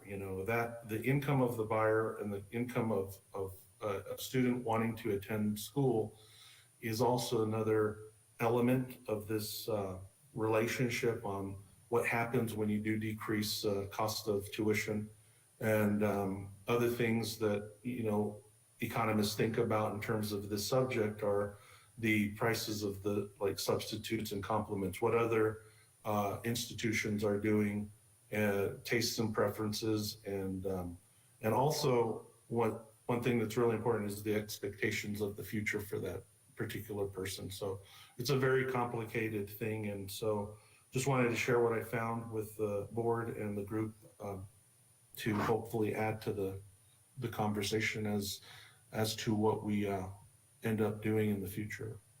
Thanks. Thank you, Nick. We'd like now to move on. We have the next item in our agenda is a presentation and discussion of the Mosaica project. We need to get Becky down to Albuquerque here fairly quickly. So I've been pushing our agenda along in order to do that. Let me just say on tuition and fees, though, that I think we've all experienced that once prices go up, they never come back down. And I would like to think that maybe Santa Fe Community College could think about reversing that trend and at least on a pilot basis to see if it did in fact increase the enrollment. But with that said, let's move on. Becky and Kathy Winograd and Kathy Ulibarri, tell us about your presentation and the articles of incorporation and bylaws. Thank you, Mr. Chair. I will introduce our guests, my consultants, who have we've been working on this steadily for, I don't know, maybe going on a year and trying to figure out how this can best work for Santa Fe Community College. And I asked that it be on the agenda for this study session, not just because of the timing and where we are with this, but because I really do think that it has really important implications for enrollment and what Santa Fe Community College looks like and is able to do going forward. So we know that there are a lot of our students that are choosing not to come right now for various reasons. And we can, try to figure out what those are. But one of the things that is clear is that students of all ages seem to be more interested and more able to commit to education that is more short-term and that is clearly connected with a high-paying job. And so that's one of the things that we will be able to enter into more thoroughly through a non-profit research park entity, which we're calling Mosaica, but also to give us opportunities to be able to reach out to students that we've never connected with before. You know, people who may already have a degree and need to do something else, and to offer programs and classes and boot camps and things like that of all different formats that we've never been able to do before.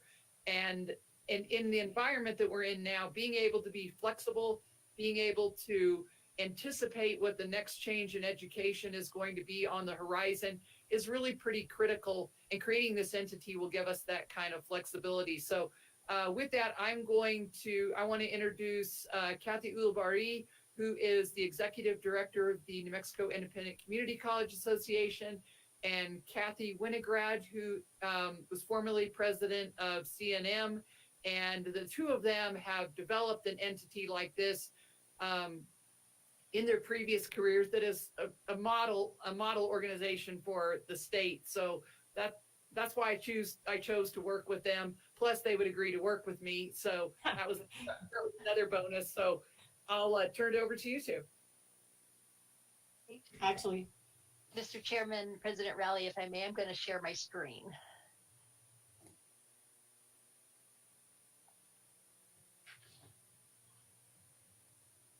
Okay, are you able to see the presentation? Not yet. Oh, There yeah, we go. there it is. There we go. So I am going to start the presentation and just provide a framework. Dr. Rowley did share with us her presentation to you at the very beginning of this conversation, and I want to use some of those slides to create a framework. I'm going to go pretty fast because the meat of this presentation is at the end, and I want to make sure that we have the time for you to have some questions. So I wanted to revisit this slide because I thought it was important for us to realize that the pandemic created such an impact on higher education. And we understand that that pandemic continues to impact what we do and how we do it. And it may change higher education for the future forever.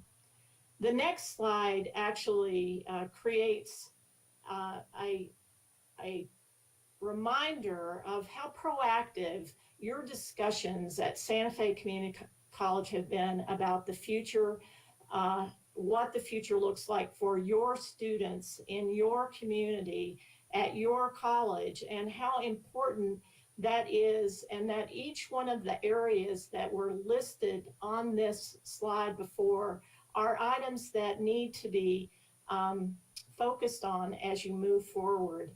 And this is a really important and difficult economic time for Santa Fe and the state of New Mexico, and what you do will be very helpful and impactful in the future. The next slide is both the Santa Fe Community College Board and administration have been extremely thoughtful and understanding that this is a turning point, not only for the college, but for the community and for the state. This turning point requires the college to face the challenges with hope, innovation, and most importantly, collaboration. The next slide actually was, I just wanted to again applaud the community college for not waiting for things to return to the old normal. You all started looking at the new opportunities from the very beginning, and I just wanted to make sure I pointed that out.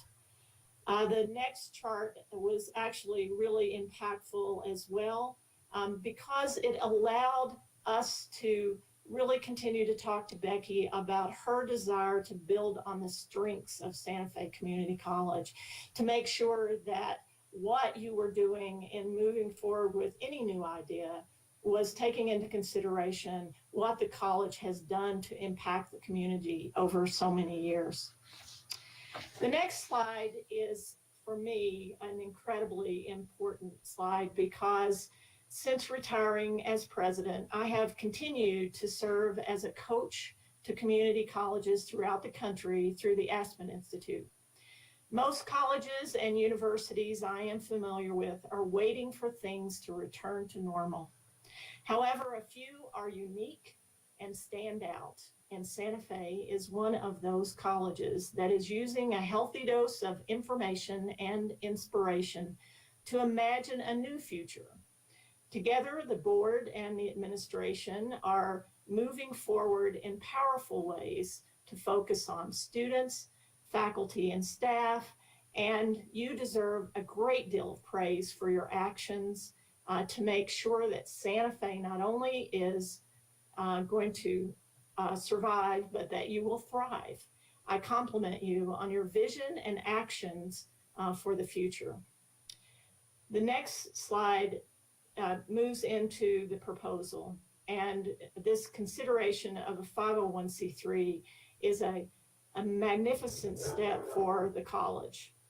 The Research Park and Economic Development Act, Section 21.28.2, states that the reason for a Research Park Act entity is to promote the public welfare and prosperity of the people of New Mexico, foster economic development, and forge links between education, business, industry, and government. Slide 11 is slide 10, I'm sorry, is the planned use of the Research Park Act. This was provided to you before, and it really does provide an incredible framework for making sure that you are staying focused on what it is that you need to do to serve your community, and that you are allowing the programs to grow and thrive in a very thoughtful way in the future. So now I'm going to turn over to Kathy Ulibarri, who is going to really lay out the meat of this proposal.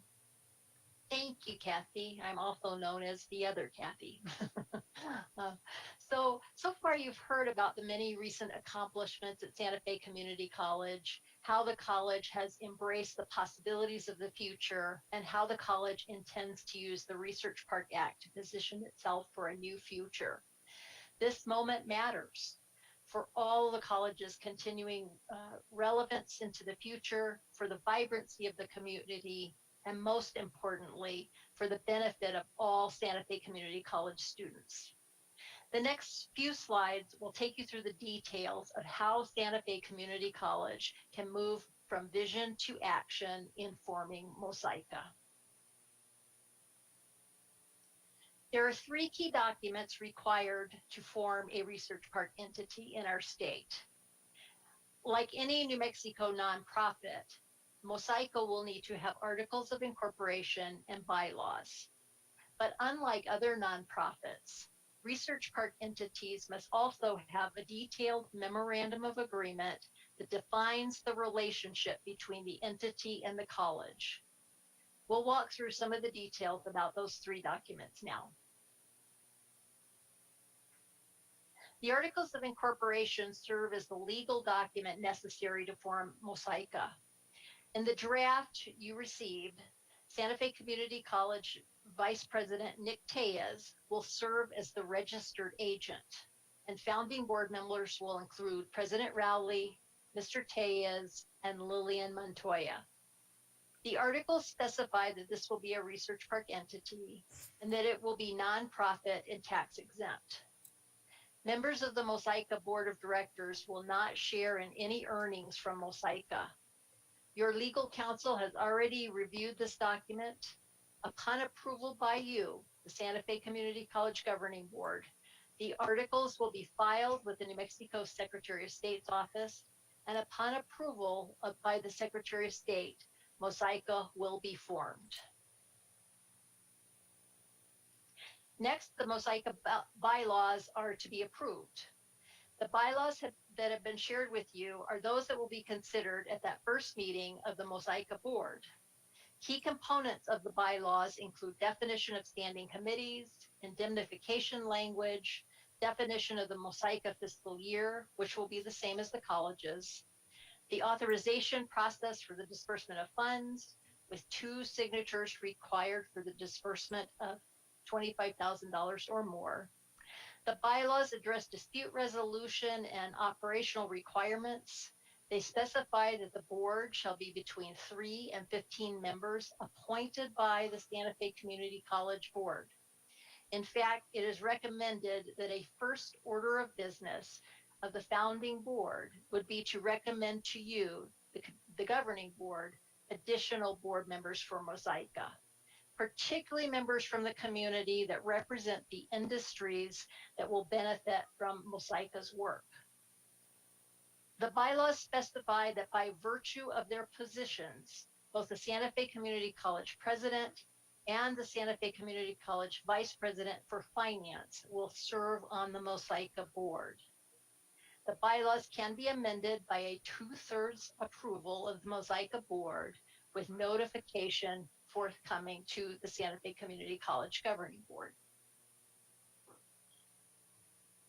The bylaws before you have been reviewed and approved by Santa Fe Community College's legal counsel.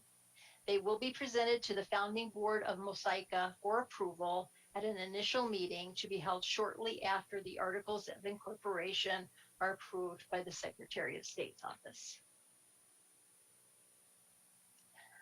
Finally, once the bylaws have been adopted, a detailed memorandum of agreement between the Mosaica board and the Santa Fe Community College board must be developed and approved. This will be done in consultation with legal counsel. Just as the initial memorandum of agreement must be approved by both the Mosaica board and the Santa Fe Community College board, any future changes to the document must also be reviewed and approved by both parties. At a minimum, this memorandum of agreement will address issues such as how Mosaica is staffed, the Mosaica budget development and approval process, definition of any physical space allocated to Mosaica, and specifics regarding where Mosaica activities can occur, who has contracting authority and for what, how Mosaica procures goods and services, who has signature authority and for which Mosaica funds, details regarding dispute resolution, requirements related to Mosaica's liability insurance coverage, annual reporting requirements, how the books are maintained, how investments are managed, who pays for audits and the Form 990 tax return, and what services will be provided to Mosaica by the college. Again, this document, once developed, will be brought forward to the Santa Fe Community College Board for review and approval. With these 3 documents in place, the Articles of Incorporation, the bylaws, and the Memorandum of Agreement, Mosaica will be fully operational and ready to help Santa Fe Community College fulfill the transformation that is already underway in support of all students in the incredibly diverse and unique city different. Kathy Winograd and I would gladly entertain any questions. Can we start tomorrow? You're that close. You are. Questions I am for trying to. Kathy or Kathy? This is Jody. Hello, Jody. Hi. I have a quick question. Do we have a physical location for this, for the research park? Jody, I can answer that. We do not. At this point, we haven't allocated any specific building site or anything, but technically, you guys can help me out here, but it's more the concept of a research park than an actual park location. And so, it's more the way that we're allowed to develop a nonprofit that works in support of the college, but is able to do its own activities under a little bit different framework or a very different framework than what we typically do activities for at the college. Oh, okay. Mr. So just Probably be spread all over the. Yeah, Mr. Chair, this is Nick. Just to add on, we have talked about this in the facility long-term facility plan. And there is actually some area that has been identified, even though, it's just unoccupied space that could be utilized for, if this Research Park Act entity needed some actual space on campus. But like Becky was saying, that I mean, in a lot of ways, we've been doing a lot of this in the TATC, and so that's one area that is available now. And again, we'll just try to find space as needed. Okay, so are we thinking then that we might utilize this entity to build something in the area designated for a potential research park?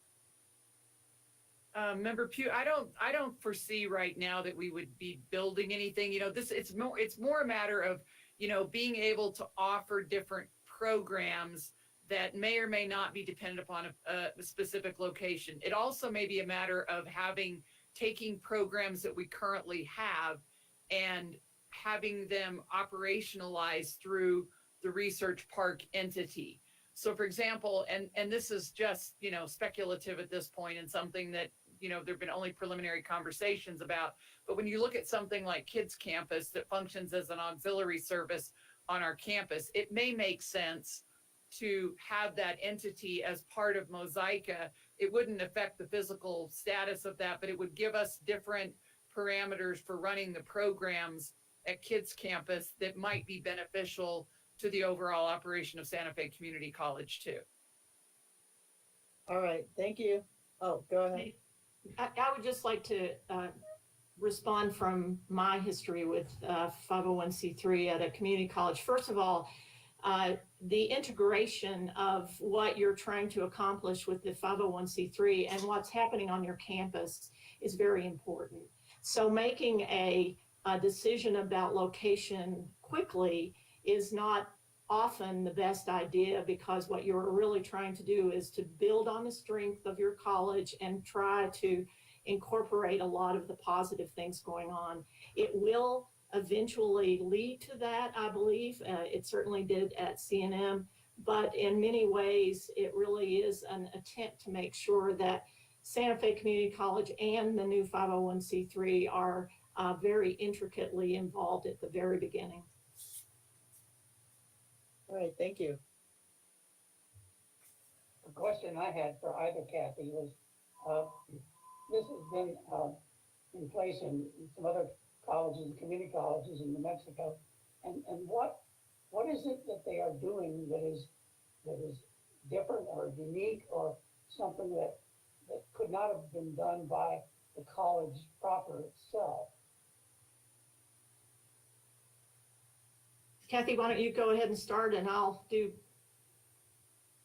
Certainly, I'm happy to. And I come at this primarily from a financial perspective. That is my background.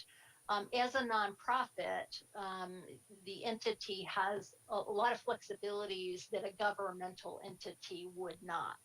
So it's not relying on tax dollars, and consequently, the Research Park Act gives a lot of flexibility that allows these entities to, for example,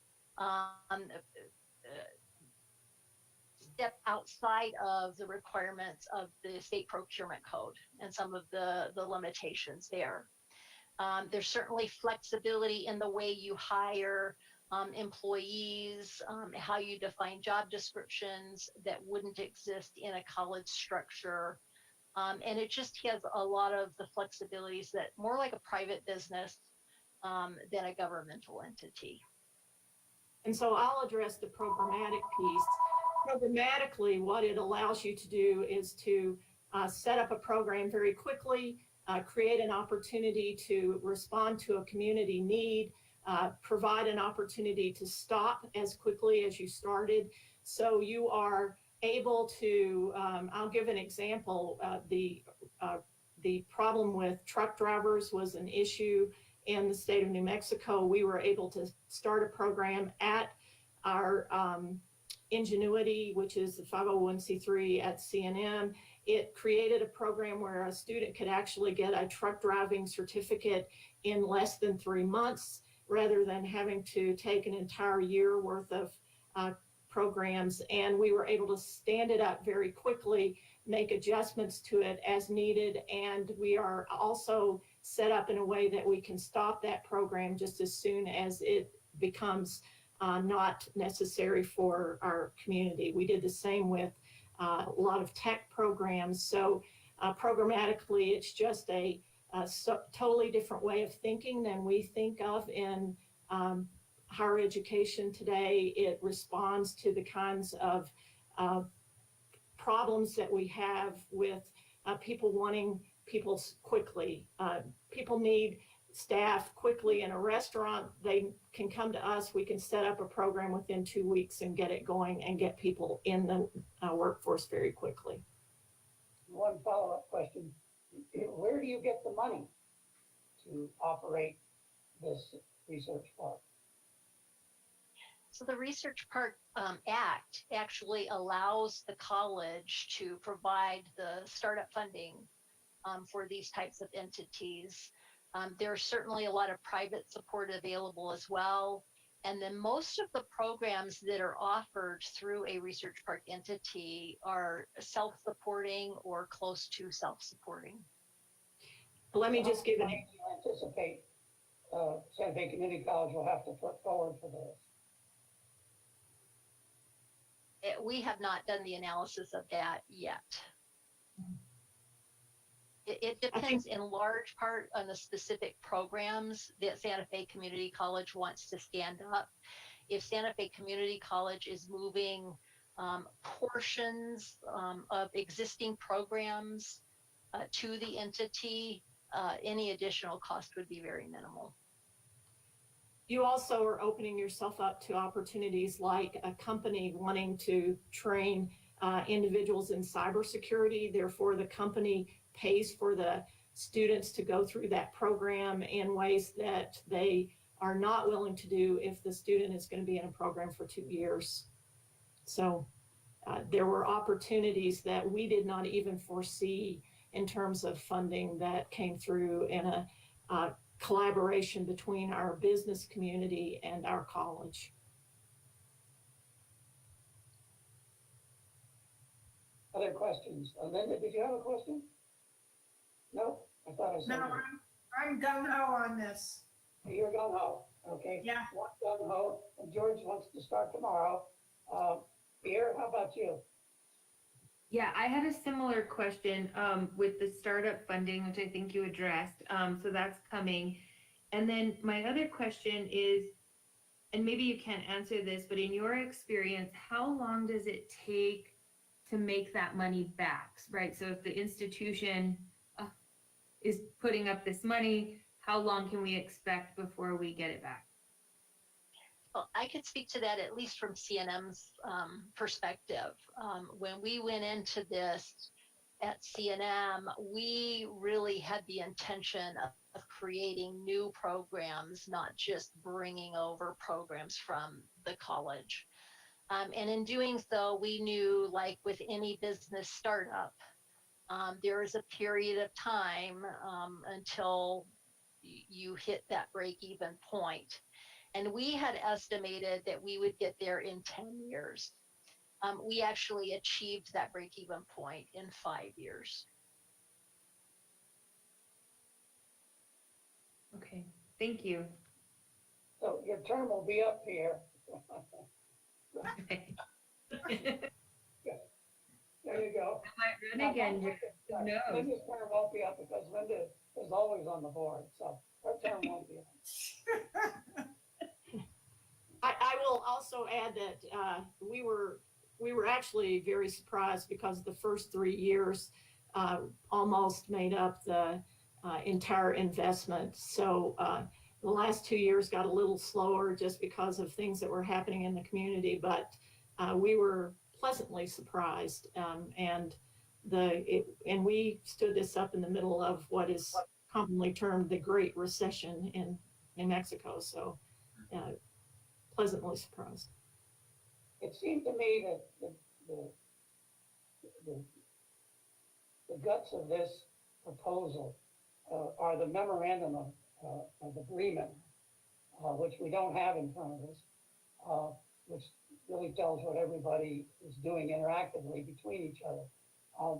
Is the board going to approve that, or how does that, when do we see that, and what's the schedule for that? Yes, after the entity is formed, the articles of incorporation are submitted, the Secretary of State approves those, then the Mosaica board approves the bylaws. One of their next orders of business is to develop, in consultation with staff at Santa Fe Community College, the memorandum of agreement. And that'll take some time, because it is a thorough document. It does touch on a lot of very detailed issues. But both the board at Mosaica plus the Santa Fe Community College board will have to approve that.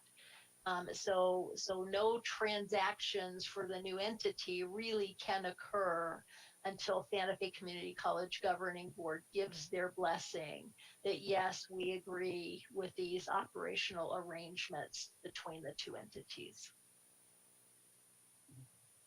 Thank you.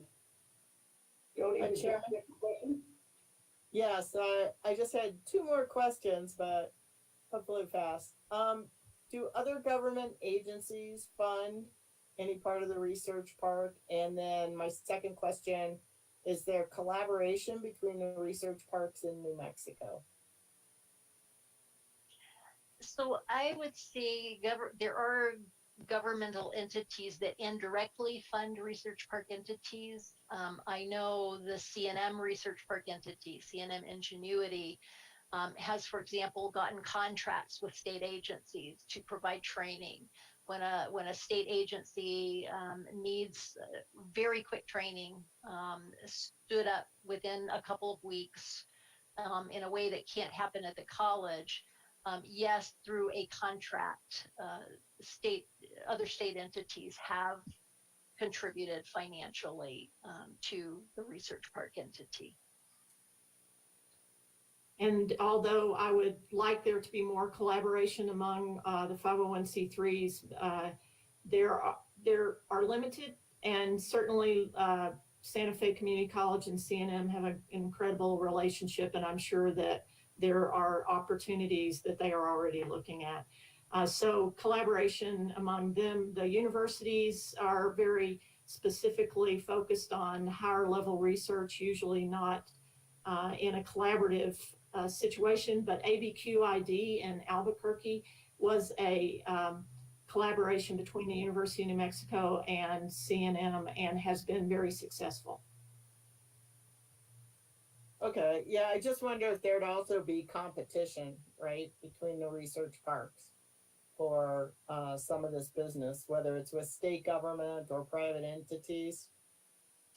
I would say yes, but not any more than we experience on a daily basis in terms of the kinds of shopping that goes on by government entities about where they want to put funds or who they want to work with. So I think mostly we all try to create our own niche and make sure that we are focusing in that area and not competing with each other.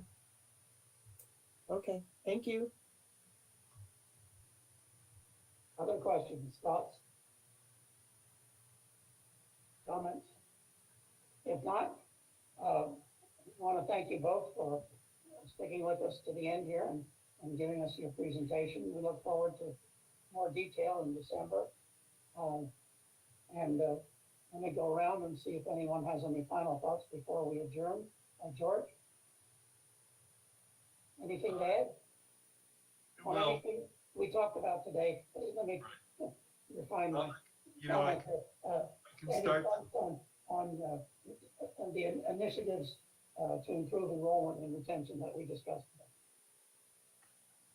I can start to think about relationships between what Mosaica could do and the issues that we raised earlier about enrollment at the college.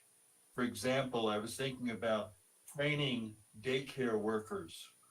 You can have a training program here that would train daycare workers that then would, some of whom would work at the college on drop-in daycare, and that would increase our enrollment.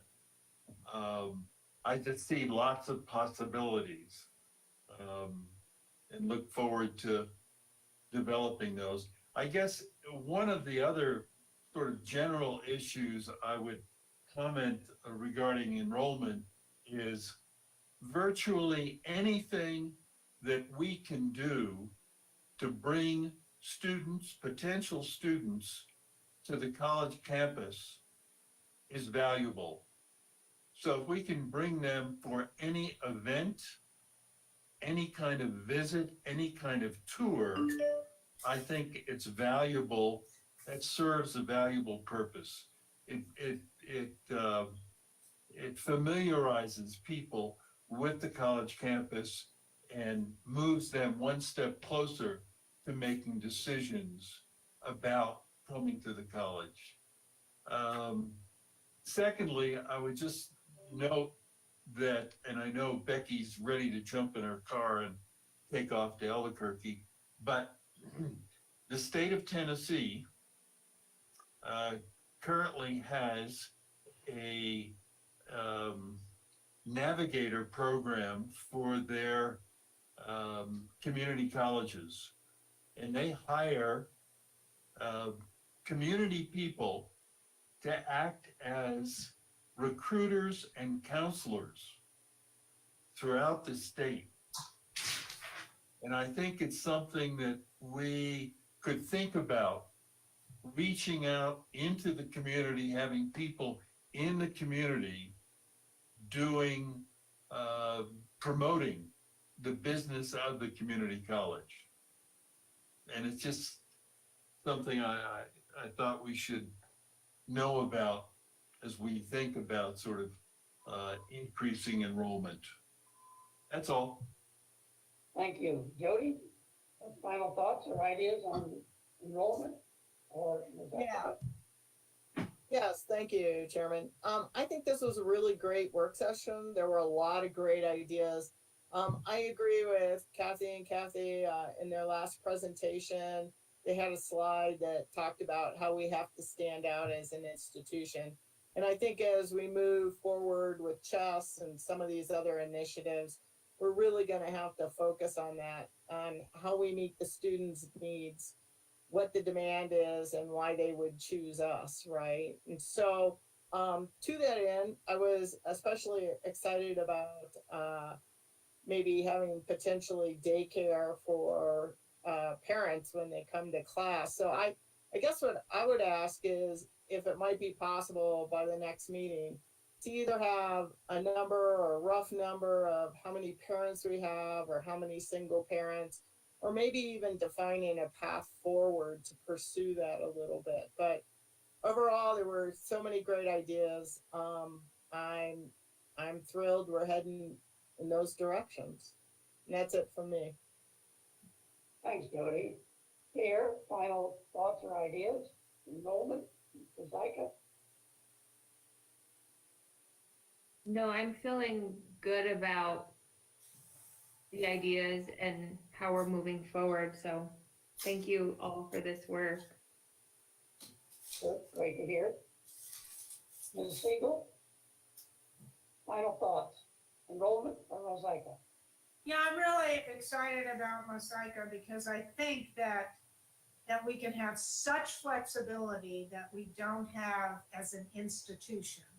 And so that we can create programs that are really going to help our students and gather more students for us. That's all.